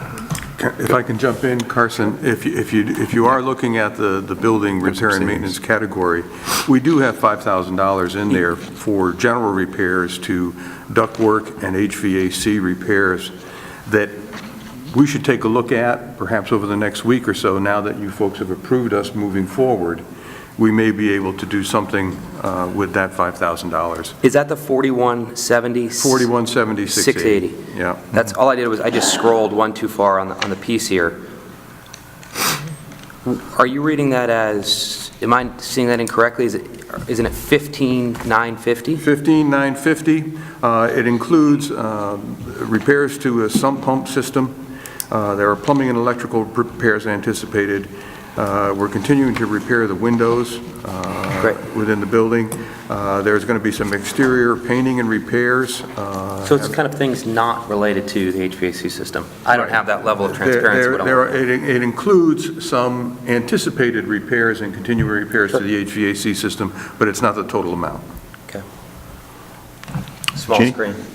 No, and that's fine. I saw you had problems with your computer, but, you know, all I would ask is that we be, I mean, with all due respect, I would just ask that if we're going to take that money out because we're redoing our system or what have you, you know, that you know, I'm already below. I would love to see that money moved into the repair and maintenance supplies under police equipment under 418220, which is maintenance of firearms and cleaning supplies and things like that. We're doing a lot more with active shooter training and active shooter equipment. We're also, we're bringing back to life our special response team, and that's going to require some money, which I did not put in this budget because I didn't want to go too far with it. But that money could be reallocated to another line instead of just simply taking it away from the police department. And I would love to be able to talk to Stuart about that, and he can report back to you, or I can come another day. So if you do decide to remove that, that can be reallocated. And he summarized it pretty well there, which is painting and repair, sump pump, things like that, that have always been a problem for that building. It's just important to recognize. It's the water underneath the building. I know you guys have a swimming pool inside, but I can't see that detail on what I'm looking at here, so Yeah. it's fine. Jeannie? I just want to make sure I've got this correct. So 4120, that's special services, right? SV. That's revenue. Okay, okay. I just want to say I'm so grateful for all the work you're doing to assist this incredible team on the opioid crisis. You know, you're critical in planning for, you know, remedying that situation, so I just really appreciate all your work on that. And on a monthly basis, I'm always thrilled to see how many people have gotten tickets for texting and being on their phones when they're driving. As you're Other walking? than that, huh? As you're walking? Yeah, as I'm walking, Yeah. and, yeah, the streets. Yeah, the budget's amazing. I noticed a lot of minuses, and that was really, I wrote lots of minuses just right across the page, so, but, yeah, I'm glad Don brought up, you're not deferring things, and doesn't sound like you are, so, much appreciated. Thank you. I'm really not. I mean, Stu is great to work with. Sometimes we don't always see eye to eye on everything. I think that, you know, he asks for explanations, and that's his job. You know, but most of the time, he is supportive when we present the proper information, and you guys have always been supportive also. I started with that, and I'll end with that. You know, we can't do our jobs unless we get the support from the select board and the community. We love, as I told you already, we love being involved in the community, and you know, I think it's a win-win for everybody. And again, this fiscal year 2020 budget, I think is going to help us out in moving forward. And like anything else, if something comes up, I'll be sure to let you know. And again, I'll say it, I appreciate the support on the HVAC system and the heating. Mark Sawyer is great about coming down, but if he's not available, it's Cam or I who have to go down and restart the system when it doesn't work, and then the burning smell throughout the building when the belt's burning on the roof. And you know, it's just little things like that drive us crazy. And but we're going to fix all of that. Okay. And we're going to drive forward. Thanks, Chief. This is a question maybe for Stu as much as anything, because it's under revenue. The special services, police special services, is that a pass-through, or what's? It is a pass-through. Okay. It's why the budget for police special services doesn't change year to year. Okay. We could zero that out and actually reduce the police budget. We've talked about that. We've talked about that, but we've chosen not to do that, but we don't increase it every year. And in turn, we're generating more in income than we are showing as an expenditure. But it is a pass-through, it's a wash. The expenses that we incur, we generally bill out to the agencies that use us, or the institutions that use us. The only money that does not get put back in there is Mayfest. That's correct. The 4120 details that are all reimbursable all come through. We're not losing money on that. You know, the officers work the detail, the town pays it out, my administrative assistant bills that, generates a bill from the town, it goes out, the bill gets paid. And so really, when you look at that line, Stu and I have gone back and forth on this a couple of times. Sometimes it frustrates me to look at $31,000 and say, wow, $31,000, that could really go someplace else. But that's all it is a pass-through. The money comes back. It's really no different than a highway safety grant. Our highway safety grants, we're upwards of what, 60,000, something like that. $60,000 that we're getting from the state. They get their money from the federal government. And the officers are out, and that's why you're seeing so many cell phone violations and speeding tickets and things like that, because the officers take advantage of that opportunity. They go out and they work in highway safety. We just finished a big campaign over the holidays. I'll tell you, it's not a secret. 2 Fridays from now, we're going to be working with the New York State Police, the New Hampshire State Police, Vermont State Police, municipalities all throughout the state of Vermont, and we're going to really work hard on that Route 7, Route 279 corridor. So again, 2 Fridays from now, you don't want to be speeding or having defective equipment or your car not inspected, because you're going to get it throughout the entire state of Vermont, New Hampshire, and New York. We're going to be working together. It's going to be a tri-state effort to improve highway safety. It's a one-day event, and I'm looking forward to it. It's actually, though, some days it's like gridlock on that 279, especially it's Friday nights, Well, and we're doing it because it's, look, Vermont sees a lot of traffic on Martin Luther King weekend, and that's why we selected that Friday. Great. And we're going to be out. Our agency is a lead agency. Lieutenant Grandy is the team leader for Bennington County, and we're going to hammer it. It's really odd to me. I mean, the amount of enforcement that we do when people are still on their phones. Jeannie brought it up. I got to tell you, we just as hard as we work South Street in front of the police department and the town office, we get out there and you see somebody standing on the front steps, leaned up against a building, wearing blue jeans and stuff. Isn't that officer so and so? Is he strung out? What's the matter with him? Well, he's reporting cell phone violations. And Cam sat up on South Street last week and in 30 minutes had 11 violations.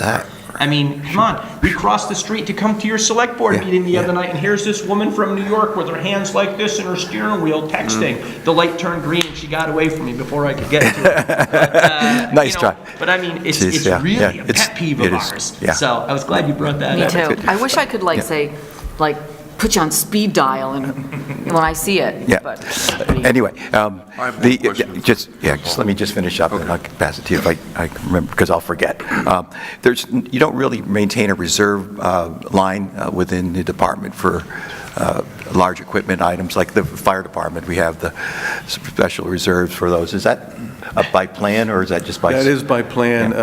Their major equipment purchases generally tend to be vehicles, and it wouldn't be. I don't think it's necessary to set aside the $15,000 or $20,000 a year. You're not going to build a sufficient reserve, and you can incorporate that $50,000 expense within an annual budget without too much trouble. Great. What about the helicopter? Hey, Vermont's is the only New England state that does now helicopter. I mean, I'll take it to the IACP. We can work something out. I mean, Dave Faden used to drive helicopters. We could do that. Getting a helicopter. We don't need a ladder truck. Let's work on the helicopter. Well, can't we get one that has a helicopter landing on the back of the ladder truck? Sure. Okay. Paul, to go back to the texting, most people, I'm sure, are not aware of what the possible consequences and the variations in fines. And I think this is a golden opportunity for you to tell people what the consequences are if you decide to text and drive. Well, there's two different variations, real quick. There's texting, and then there's simply having your phone in your hand. A lot of people don't realize, and we'll just use this opportunity very, very quickly. A lot of people don't realize that throwing your cell phone on the front seat of your car or just throwing it in the center console is actually a violation of Vermont law. It either has to be in a cradle or it has to be stowed. Going down the road and programming your phone so that you can use it for a GPS or whatever, clear violation. You can't have the phone in your hand. It can't be loose in the driver's compartment. And a lot of people don't realize that about the driving compartment thing. A lot of people say, oh, well, I'm just changing my music with two hands. whatever. So the bottom line is you can't touch the handheld electronic device while you're driving, period. The only way you're allowed to touch it is if you have it in a cradle, the phone rings, you can push the button to activate it, and you can push the button to shut it off, or you can use the phone to call emergency services. And here you can't lie because we would know if you called emergency services because we take the calls. So the bottom line is that, you know, if you have a cell phone, either put it through Bluetooth, put it in a cradle, or stow it, because it's going to get you in trouble. And Chief, All right, what are the fines? What are the fines? What are the fines? $162 minimum. The waiver fine is set at $162. The maximum fine is $277. And When what- you get caught the second time, it's $392. And they're currently points? 2 points. When the cell phone violations first started, it was a 0-point violation. You know, we wrote some people that work at the hospital because, you know, they were going down the road talking. They tell you they're doing hospital work. Come on. So the bottom line is that, you know, it's now 2 points. And if you get caught again, it's more. If you're texting, it's a 5-point violation, which is halfway to a suspension in the state of Vermont. 10 or more points, you lose your privilege to drive in Vermont for 2 years. So 2 texting violations, you're done. Okay, that's enough of that. Okay. Says the attorney. Thank you very much, Lieutenant and Chief, and do you have any final comments? I would like to make one final comment. I knew you would. Really quickly. We love our canine program. We budget a small amount of money for that each year. And in the very near future, I'm probably going to come to you with Stu's permission on a Monday night and ask you to approve us having a fundraiser. I'm not going to ask you for any more money. I've talked with Sheriff Schmidt at the Sheriff's Department. They would like to add a canine as well, so each of us would have 2 canines. Right now, Rob Morawski and Gracie work during the day. They're amazing. I love that dog. I like when she comes to visit with me. I just gave her something really nice for Christmas. I didn't know that Nerf made dog toys now, but they do. And the bottom line is that I would really entertain a second dog within our agency, one that works during the day and one that works evenings. Rob gets called out. You know, the cost savings as far as overtime goes, Rob is amazing. Sometimes he doesn't even put in for call-outs because he just loves to come out with Gracie. And so I'm going to come to you in the very near future, and I'm just going to ask permission. That's all I'm looking for, not asking for any money. Sue Soretta and John Soretta at Sunnyside have offered to allow us to have a startup fundraiser at their facility, and then we'd like to have another fundraiser at the Elks Lodge, and then share the money with the Bennington County Sheriff's Department like we've done in the past. The last time we did this, I believe each one of our agencies received somewhere in the area of about $18,000, so do the math on that. The community supports the canine program, and we'd like to add to that and have a second dog. All the officers love the dog. There's a list of people that would like to be canine handlers. Unfortunately, that's left up to the lieutenant and I to make that decision. But it's something that we definitely want to do, and I would like all of you to consider allowing us to have a fundraiser. It's you know, I call them beg letters. We send out the letters, but this time, it's just like the last time. We're going to get a bunch of prizes. We're going to have a dinner. That's the plan anyway, but before we plan out the whole thing, I'll be looking for permission to do that so I don't upset anyone. Great. Thanks, Steve. Thanks. Thanks. 10-minute break, 10:30. Okay, folks. Hey, good morning, RJ. You've heard everything before, and as ever, it's not snowing. It's a little sleet and ice. The town's out there already. But to go ahead, we're on, the highlights are on page 6 that was shared. You want to bring Larry up? Yeah, I think that's only right. Don't need to, but you Come can on. if you'd like. Yeah, come on. All right. Come on, Larry, get on TV. Get on TV. ESPN. Right. Well, the highway increase is up 2.77%. Can you hear me? Good work, yes. You can hear me? Yes, yep, Okay. okay, oh, yeah, sure. Some ups and downs. I think the biggest increase is probably bridges this year. We definitely have to address a few of those. Brooklyn Bridge, for example, we are looking at a $181,000 paint job. the bridge has to be stripped down, painted, primed. Where is this bridge? Brooklyn Bridge. Oh, Brooklyn. Another one we're looking at is Orchard Road, that's $56,000. The bridges haven't been painted since I've been here. And it's definitely time, because at this point, there's scaling, there's rotten beams. We replaced some this year that were on the bridge report from the state. Literally had to cut out rotten sections and re-weld in new columns. But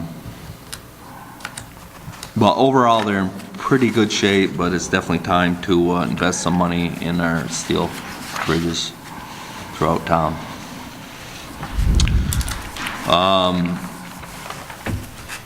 Replacing one vehicle this year.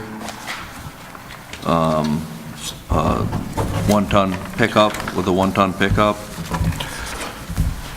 Projects are level funded, same amount of money in the budget. I think once again, possibly if the PFOA comes through for the northeast part of town, that there will be equal paving as there was this year, which is around 11 miles. We did very well on paving the west end of town this year after the water lines were installed. How much, were there new miles added, or is this for last year? Just sort of like trying to figure out what was the patching versus the new, what would you have budgeted for last year? I think we're pretty close to last year. I haven't compared. 11, 12 or something? Yeah, yes it was. Yeah. Yeah. Okay. Yeah, but that was really only because we were able to use the PFOA project as our basis. This year. Because, in the coming budget, we're not looking at anywhere near 11 miles. We reduced the project's cost because we're offsetting the bond costs as we promised the taxpayers we would. Gotcha. Those project costs will slowly increase as the bond costs are retired. The projects will decrease? They will increase As the bond decreases. as the bond cost decreases. So I understand what you're saying. I was just, so the Yeah. mileage will likely go down. This year, the mileage will be down, but it will start to creep back up as we begin more aggressively retire those bonds. Just want to make sure I heard that. Yeah. Well, once again, Carson, if the POA sections are included, that'll be part of the PFOA project. So Yep. those Bonus. roads have been waiting, like Chapel Road, that's in really tough shape. Yeah. The upper part of Chapel Road will be included in that PFOA project. Okay. So, So it's like Silk Road this year? yeah, right. Sidewalks is level fund, same as last year. This year we did 2,600 feet of sidewalk and curb. I budgeted in 3,000 feet for the coming year. I have that written down. I think I was a little, oh no, 4,000 feet this coming year. We're looking at River Street, Lincoln Street, and a section of Washington Avenue. All sidewalks are bad on all three streets, and they also need curb, drainage. River Street's a concrete road, so that will definitely be the big project for this coming year. River Street from Benmont to Depot Street. Communication, quite simply, our radios really don't work since probably 5 years ago. The federal government made everyone go to narrowband compliant, which wasn't supposed to affect the radios at all. We always had some dead spots, but like Mount Anthony, or if there's a mountain in the way. But now pretty much, the other day, one truck could see another truck and couldn't communicate between.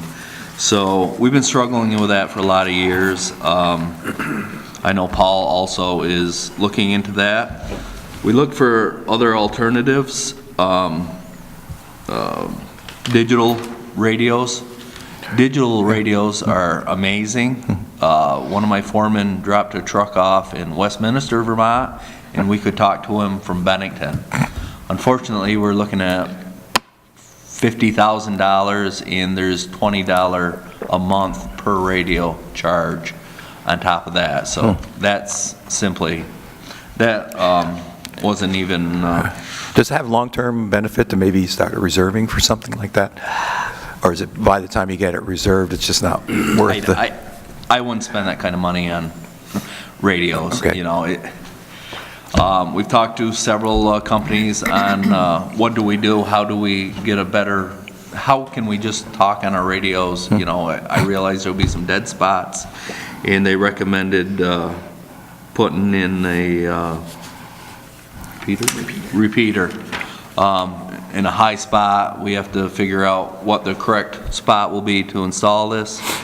We got a price of $12,000. You know, Paul's under the same thing. There's going to be communication between us on this, but that looked more realistic to put and then the radios talk to the antenna. Right now, they're trying to talk to themselves, and they're not working, as I said. Where we have the antenna at the facility? We don't have any antenna. No, would you? Would you? We could have it anywhere. We could have it here, we could have it Willow Park, Okay. we could have it at Bowen Road. But each radio would talk to that, and then it would increase the power and go back out to the next radio. So is that something that, like Paul was talking about, an antenna here or something? Would that be something you would find? He's talking repeater also. Yeah. And I just asked him before he left about if he ever looked into digital, because you would think that police department or emergency vehicles would have the best, and he also said that it's so expensive that it's not presently worth it. It's a great service, Yeah, but I it's know. extremely expensive. Yeah. Do you ever, you know, with the vehicle or the truck purchases, is it just leasing is just not a real alternative for these two that you're looking at now? Leasing the vehicles rather than purchasing? There's so much equipment we put on them, like a plow truck, Yeah. a small plow truck. Yeah, like the 1 ton? Yeah. Yeah. There's so much extra equipment we have to put on, you know, sanders, plows, lights, that it doesn't really make it, well, a Ford won't let you cut up and Right. change. Yeah, and- there's not, you can't, And there's so much more of an as built. investment. Like, for example, a dump truck, a big dump truck, there's $80,000 worth of equipment that goes on that, additional to the truck itself. So, you know, the body, the hydraulics, the electronic stuff inside the cab. So, yeah, you wouldn't want to hand that in afterwards. It'd be a great... Is that true for loaders and things like that, too?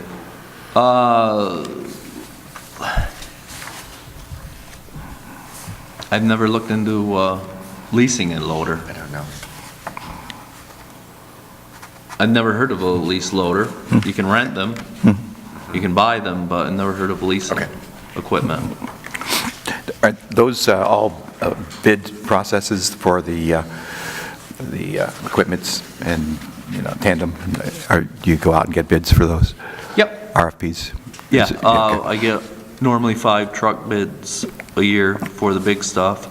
The bodies and hydraulics are separate. I get at least 3 normally, sometimes 5 or 6 bids on those. The pickups, I send it to every local dealership that meets our specs, and surprisingly, I've only had 1 local company that has bid on the equipment, and I try year after year, hoping that someone else will be part of the game, because as far as I'm concerned, the more the better to get a good bid price. But yeah, we're getting a pretty good service from the low bidder in the last few years. Where's that? Which is out of town. Where are they? Greenwich. Where are they? Greenwich, New York. Greenwich. So you have to bring the equipment over for No, warranty? they come over, drop us off a lease vehicle, and take the equipment back, so we're not tied up at all. Great. Great. I have on here, replace one 2013 dump truck, tandem dump truck. We're at a 7-year schedule now that I was hoping for. Last year was the first year of that. While we're still within warranty range, because there's so many electronics, so many exhaust components now that are so expensive. Just so you know, last year we got, for trade-in, $64,000 for the truck we traded in. That's good. Yeah, it was. I was very happy. That's what I was kind of hoping for in the beginning, because there's been, when I started, a single axle truck was $12,000. Yeah. I've seen numbers down to $9,000, $8,000. This was a tandem, so it's worth more, but Still. it's, Having the facility from keeping maintenance and keeping them up, that's got to make a big immensely. difference in it. It's amazing how well the trucks are. Yeah. I've had some discussion recently with some of the guys on that, and the trucks look good. You know, if most look new, you know, and they're 5, 6 years old. So that's really helped the trade-in a lot.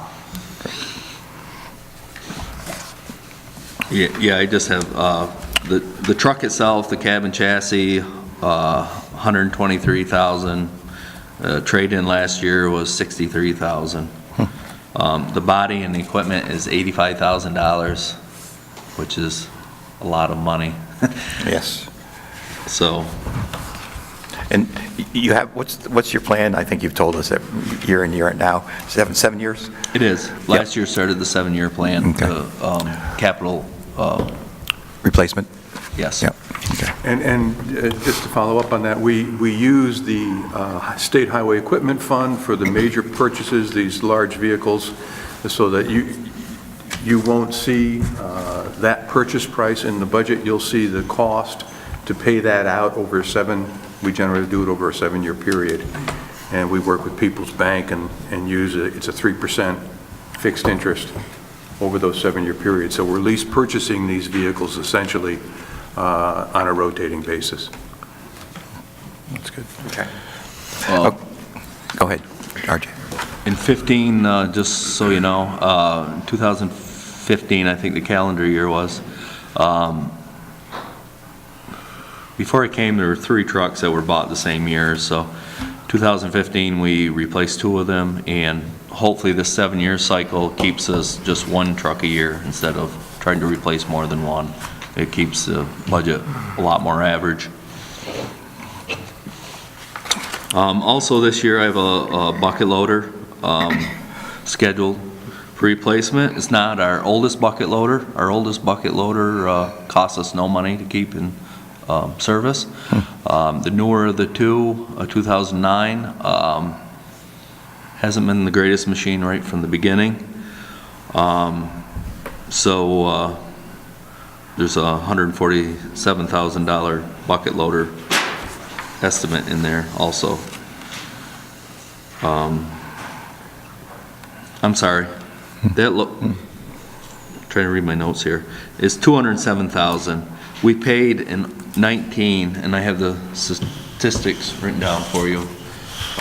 We paid in 2009 $147, and now we're up to $207 for 19. So 10 years later, that's how much the increase we see go up. In 2003, we paid $104,000. So everything's going up. I just put a few numbers together that I'll share with you when I'm done. I made copies for everyone. RJ, would you sell the 2009 or would it be a trade-in? It'll be a trade-in. Okay, so it wouldn't show up in the sale of fixed assets. It would be a wash. It wouldn't show up in your revenue side. Right. That's correct. Okay. Correct. Yeah. It'll just simply reduce the purchase price. Okay. What's Go ahead. Yeah, no, go ahead. Sure. So, I'm just not going to go to the detailed sheet. I just want to understand the difference between, so you're saying on the 53,000, we propose to purchase a 1-ton pickup with tipper body, with plow and sander to replace a 2011 vehicles at 53,000? It's on the highlight sheet here. Yes. And then the next two pieces, the 298,600 and the 2604, those are still requested purchases, is that correct? So it's 2 trucks and a loader. How am I reading that next portion? I'm not understanding it. Yeah, okay, I'll explain that. The 298.6 is the current principal and interest payments for vehicles that we have purchased through the State Highway Fund. The 900 and the 910 are specifically set up for those numbers. They are combined. It's 298.6. We plan to add to that $26,040 on an annual basis and purchase these 2 major pieces of equipment. So we're planning in FY20 to purchase 2 trucks and a loader. That's correct. Okay. That's what I just wanted to make sure I was hearing that correctly. Correct.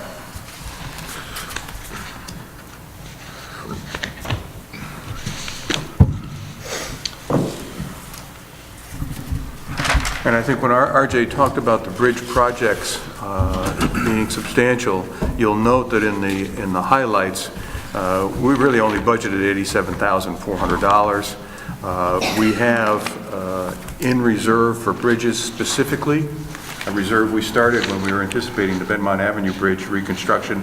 We currently have $156,000 as of the end of November in reserve for bridges. So this will augment what we have in reserve. So we'll probably be reaching into the reserve to do at least one of those major projects this year.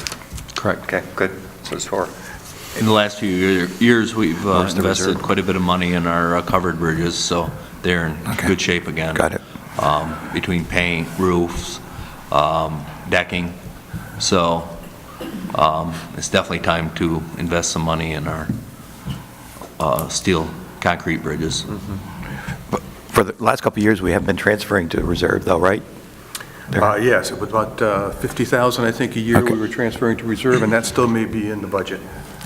We're going to continue to try to get those reserves. No. I don't think so. Yeah. I think that's out. Yeah. Did we take it out? Yep. I didn't see it anyway, but I couldn't have looked at them. Yes, we only have transfer reserve of $10,000 this year we're projecting under bridges. Okay. So we've reduced that substantially. Yep.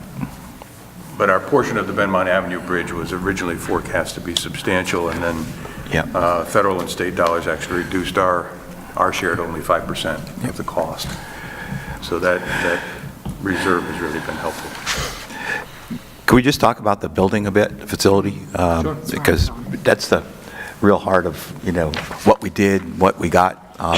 But it looks like we've got some real significant increases in the fuel and the maintenance, and not maintenance, but utilities. How are we addressing that? Because for some reason, I thought when we got this... They were supposed to go down. Yeah, that's right. Again, that's my memory, which is failing.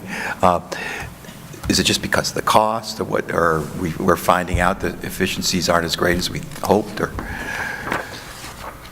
I'm not sure we ever knew the heating costs fuels, not the equipment fuels. Heating and electricity. Yeah. Because they look like they're both up by, considerable margins. And we still don't know what they're going to be, so that's why we, by golly, figured out. I thought Efficiency Vermont or something, they all come in and give you all this. We replace all the lights. Yeah. I'm not sure there was ever, we ever had Any consultants? inaccurate, because there was a lot of equipment in the old, the building when it was a mill, and it produced a lot of heat, so maybe it was lower. I'm not sure of that on heating cost. We're heating it solely by one air handler that was installed to take out all the exhaust emissions when the equipment starts. And we haven't even turned on any of the solar roof heaters. So we keep it 62 in the garage, so it's a big area. We went from 3 garages to 1 garage. 3 inefficient garages, Yeah, right. Yeah. So Okay. Is it really a work in progress right now? Price of propane, it definitely is. We still don't. We've done some insulating on some areas that we knew were losing, some heat loss areas. Yeah. We've had some insulating done. It's probably the type of thing that you'll have a better grasp next year. We definitely And then will, you can yes. say, we need, more insulation or other improvements. And we are still working on it. Actually, 3 weeks ago, we probably got the spray foam insulation on both the gable ends around the high beams, top of the roof, because there was no insulation there. We're working on it. We're trying to make it more efficient. We're trying to, we still don't know the building 100%, we don't know what turns on this light, we don't know, it's a big building. It's a very nice building. It's amazing. But there's a lot to it. I'd like to reiterate what Tom said. The building is amazing, and what you just said, too. Thank you so much for all the time you spent showing me around a couple weeks ago. It was really interesting. But yeah, I was a little shocked to see the costs of the heating and electricity as well, and I keep my house at 62. I guess I'm thinking, aren't the guys, don't they have coats on when they're in the garage? I mean, that seems warm for that huge garage to be heated to 62, but maybe I'm completely off base. Well, yeah, but you're probably walking around in your street clothes. I'm assuming they have coats on. One thing is, for sure, like when we're out plowing, you bring in all the trucks, and if you're taking a truck that's been out in 20-degree weather, 10-degree weather, and you bring it inside, it cools down quick. Right, but again, don't you have coats on when you're out I think there? we're also playing with the temperature in there because there's condensation on a metal building. And we've had some condensation issues with the moisture and the heat, and we're trying to definitely fine tune that. Yeah, I appreciate that. Thank you. And I would point out that if you look at the actual in FY 2018 for electricity and fuel, electricity, we were at $30,000 on a budget of $5,000, and for fuel, we were at $38,000 on a budget of $15,000. So when you look at the $40,000 budget, it's not entirely out of range of what our expenditures have been. Actuals, yeah. I understand that. Well, and we should probably suspend some of this conversation until next year when we have really good data. Let me finish, please. So when we get ready to talk about this next year, let's really drill down on these numbers. But if this $25,000 increase in heat allows us to take a truck forward that's worth $60,000 as opposed to $10,000, it will pay for itself pretty quickly. So let's get all the data and pick on that maybe a little harder next year. Sure. I've got RJ. Yes. The office space is completely enclosed, right? Separate from the open area where the vehicles are. Okay, then why would you then heat the area where the vehicles are kept? I mean, that just seems right off the We work in the garages, all the trucks come in, especially in the winter. We don't heat it in the summer, the winter time. There's snow, salt. Sprinklers. Everybody washes their truck every day. Yeah, it's sprinkled in there. We can't let the Right, but you freeze. could keep it significantly lower, I would think, if you just kept it above freezing. But they're going to be looking at it, I think, because there may be different zones you're going to want to create that you don't have now. Who knows? But keeping those vehicles at 62 degrees in the middle of the winter just... I could be wrong in that. I'm not 100%. Everybody complains because they keep it too cold. So it could be 55. I haven't looked at the thermostat lately in there. As long as the offices are warm, I think that's really all. Well, I mean, you also have to be able to work on equipment, and your hands can't be freezing doing that. But Tom. anyway. Yeah. More of a question maybe for Stuart. If we, in the next couple of months, sell the current, or the Old Town garages, where would that revenue go, and how would that be utilized to help this facility or their budget? The sale of the buildings would most likely go into a capital reserve that we would then be able to use to do additional capital improvements, such as what we're doing with the HVAC. They wouldn't go back necessarily into the highway fund as a number. I suppose that if in fact we did sell them and there was substantial dollars there, and this board wanted to create a building reserve in the highway fund, you could do so. Thank you. Other questions, Jean? Yeah, so I'm assuming you're working with Efficiency Vermont on looking at these, at what can be done. Yeah. We definitely have. Yeah. They've definitely been in there. We unhooked I don't even know how many kilowatt transformer that used to be in there. That's gone. We sold it through an auction. We're definitely, it's just such a big building, so it's Yeah, different that's application now. It's just, Yeah, we're that's still fine. working at it, but we're trying to get it better, but. Okay. And I guess I'm always, every winter, I am completely shocked at how much propane is needed to heat the rec center.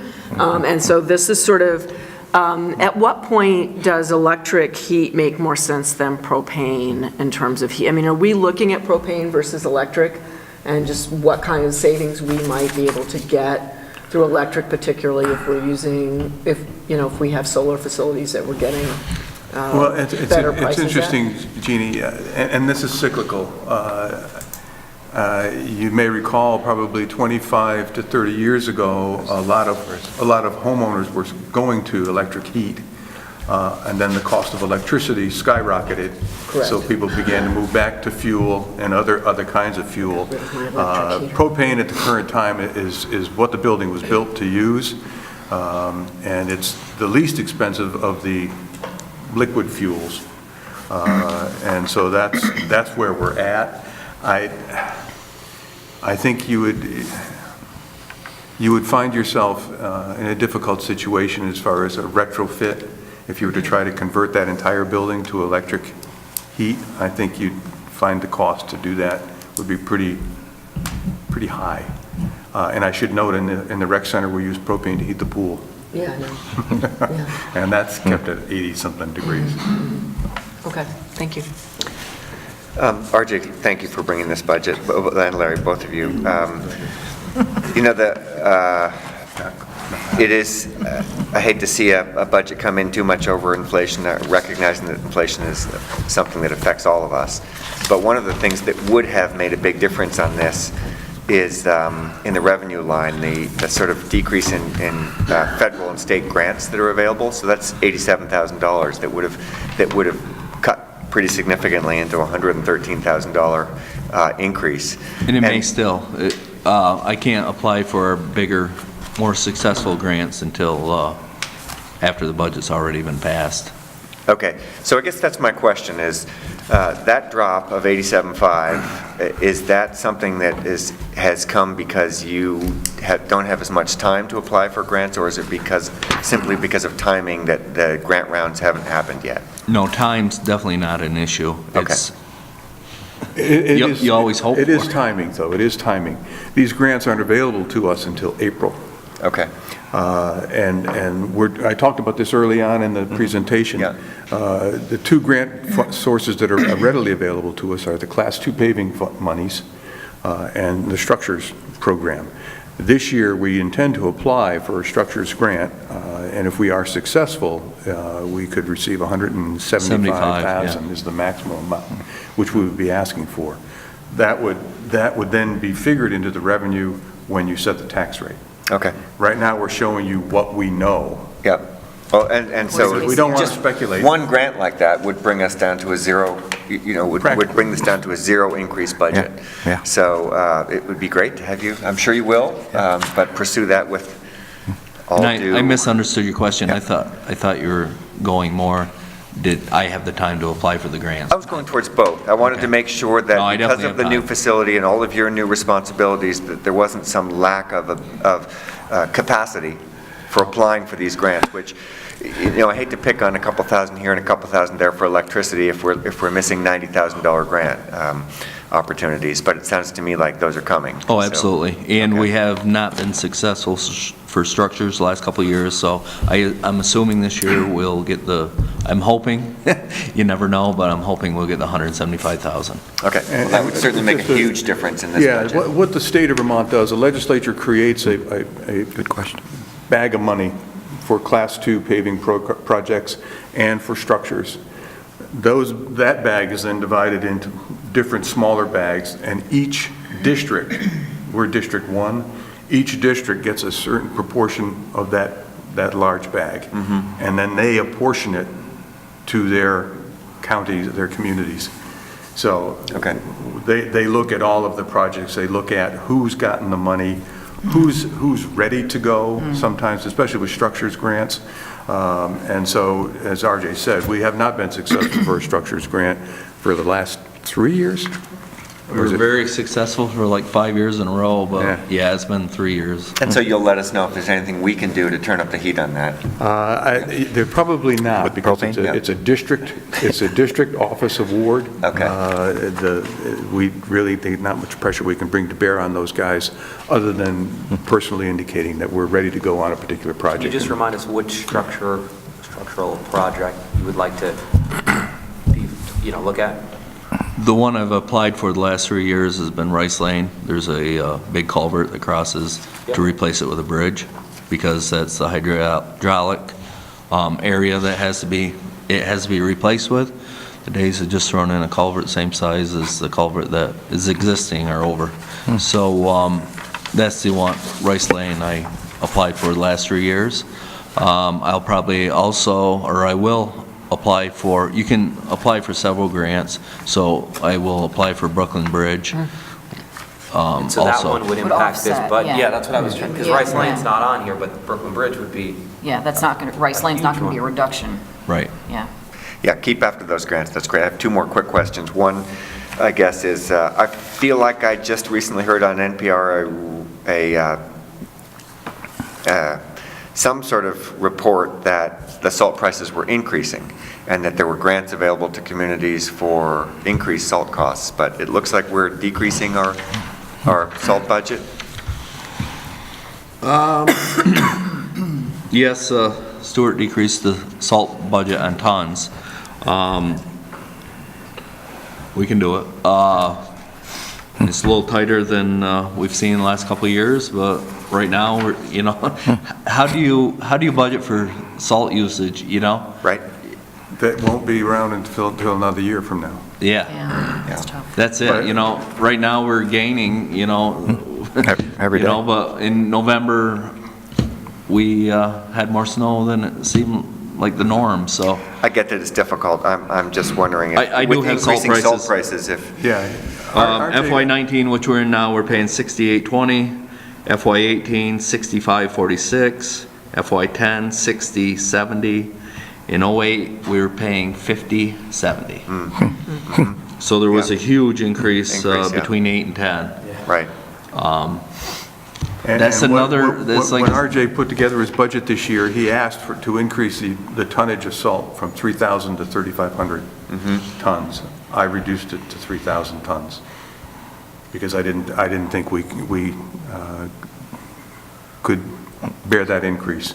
You have a little better finger on the pulse of global warming. I have no fingers on salt use, but right, I mean, if every winter is like this winter, Don't say it. Yeah. I know.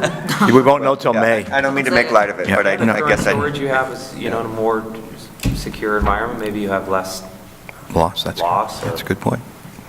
the structure you have now seems better than what you've had in years past. yeah. The only other, my last question, I guess, is the highway fund note on downtown, which talks about the Pleasant Street, and it looks like costs have increased given the first bid round, which was rejected. On the budget, they seem to decrease by $8,690. So it's a small point, but are they increasing or decreasing? The costs for the project have increased according to the first bid round, but the downtown other purchase services account, the 560 account, also had some additional funds in there for another small project that is not part of the enhancement project, which is why. I see, there are multiple things in that line. Yes. Okay, all right. Okay, thank you. That's all for me. Okay. You noted, I think, a recent email that your concrete costs going up. Correct. Is that already been contemplated with your budget for this year? Yes, it has. Yes. Okay. Concrete, for example, in 2010 was $100 a yard. For FY20, it's going to be $134 a yard. All of our costs, I'll hand out the sheet now. Yeah. All of our costs. All the material cost? Yes. Yep.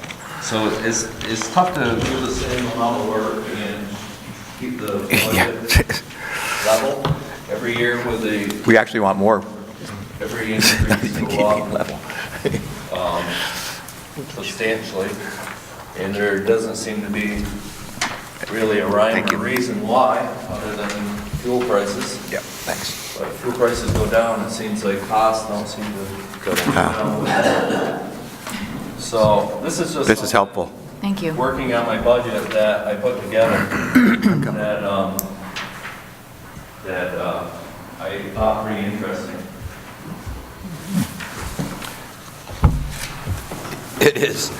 It's almost a good. You know, we've pretty much leveled the budget since I've been here. 09.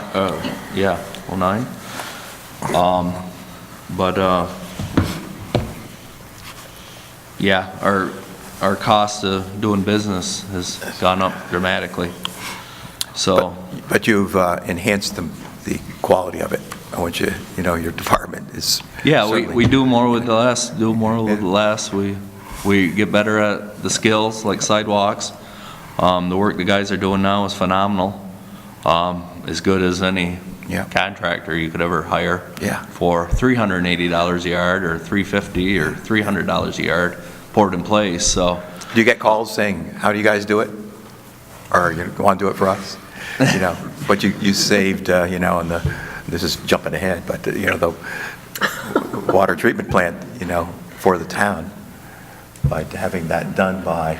We can outsource it. Yeah, that's what I was thinking. Do you have time to do some outsourcing, consulting work, guys? Yeah.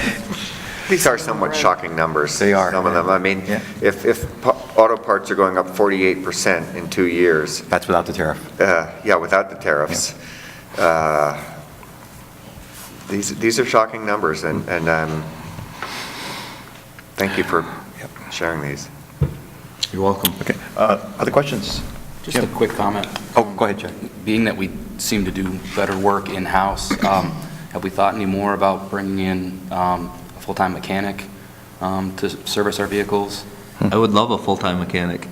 I think it would pay for level itself. fund, I don't know if there's some kind of analysis we can do, maybe looking at, resale values, if we had someone in the garage that could work on that. So it's a thought.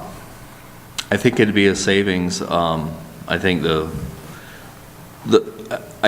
probably the issue, or half the time, three quarters of the time a mechanic would spend is doing maintenance records, putting in the computers. So there's a maintenance schedule. Right now there's none. If you're assigned a truck, you pretty much take care of it.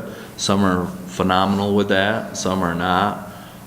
It's pretty much written on the filter, or some may have a notepad that they write down when the last oil change was, for example. But I think a mechanic just to do service would be a great. We could also work on the PD's vehicles. We have a lot of equipment, townwide, and the guys work on their equipment, but by no means are they mechanics. Some are better than others, but and we save doing that. But it would take quite a mechanic nowadays. It'd take a lot of expensive equipment, because everything's electronical. There's electronics on top of electronics, but just a mechanic to take care of just maintenance records and a simple service would be, I think, an asset. But. And Chad, we did over the years, we've looked at the repair costs and tried to understand whether or not hiring another full-time person could offset that cost. One of the problems we had in the past is we didn't have facilities for a mechanic.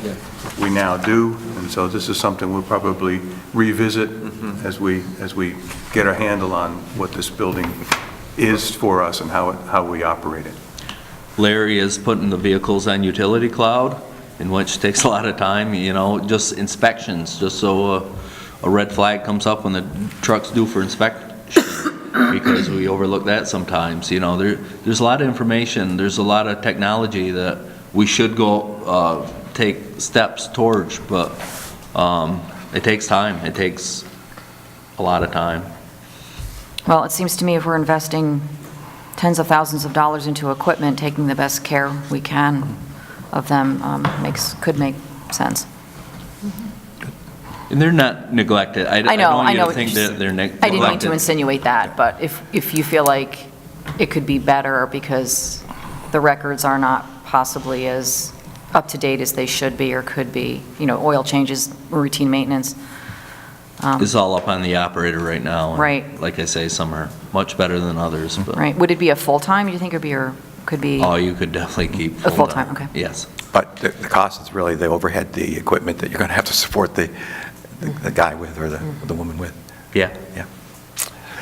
Any other questions? That's a really good thought. I have one. Are any of, I don't think there's any new sidewalks in this budget, but when there are new sidewalks, so in other words, you're installing a sidewalk where there wasn't one, I remember attending it was a walker sidewalk-friendly kind of presentation at the high school, and they talked about having a buffer of grass, and then the sidewalk would start, so at the street, you know, to be their curb grass sidewalk. I didn't know if that was ever possible. It's probably more expensive and kind of more of a maintenance nightmare, but it was really a preferred way to install new sidewalks, and I guess I'm just throwing it out there that if it's ever possible when you're doing that, that would be really fabulous. We have many, actually, Gay Street. Yeah, for there are example, is some, but newer. it seems like, you know, Elm Street, you know, all the sidewalk butts right up to the road, and I find myself, and that's why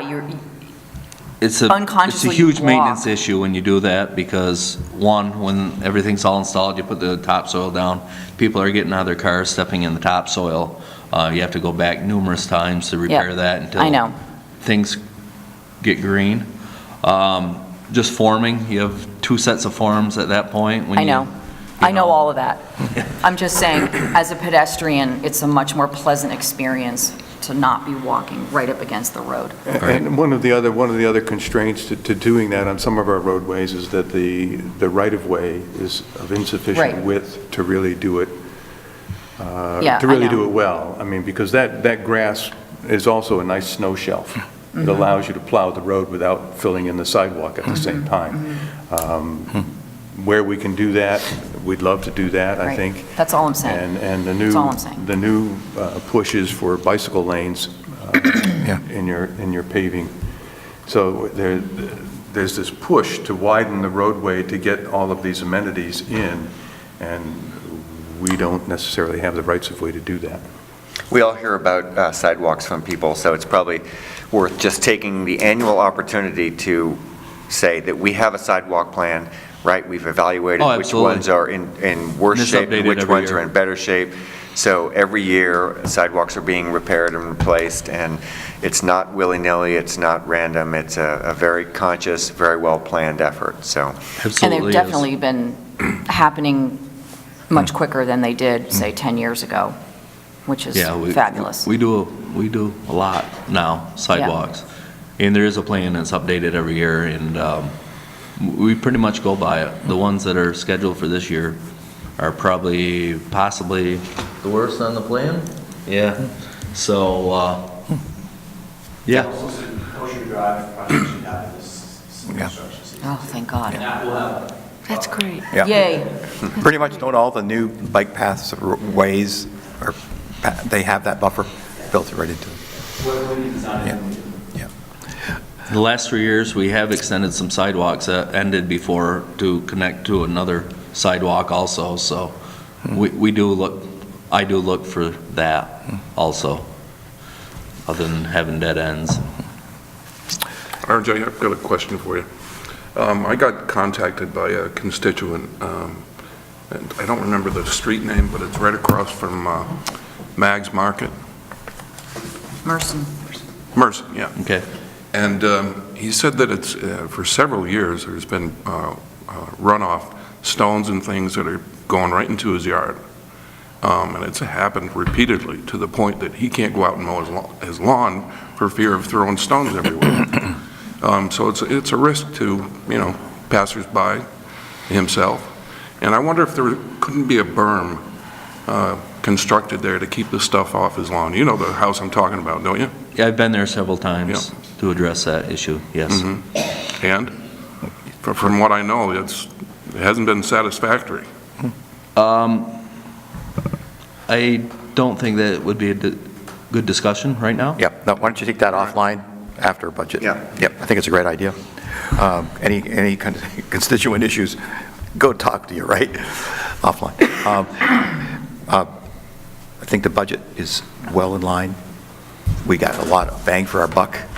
Thank you both, RJ and Larry. We appreciate it, and anything that this board can do, let us know, because anything that you need, you've always had demonstrated the ability, the need, and it's not just a want. So, Thank you for your support. appreciate it. Get those grants. Yeah, and let us know. I definitely tried. Thanks very much. We're all set. Thank you. What we're going to do is adjourn in just a second, if the board would approve, go along with that. One thing, since Melissa's here, you're hiding in the back there. Oh, she likes to talk. Let's bring her up. This is probably should be offline too. A 151 subcategory for life insurance and disability. It seems across the spectrum it's gone up, Come on up to the...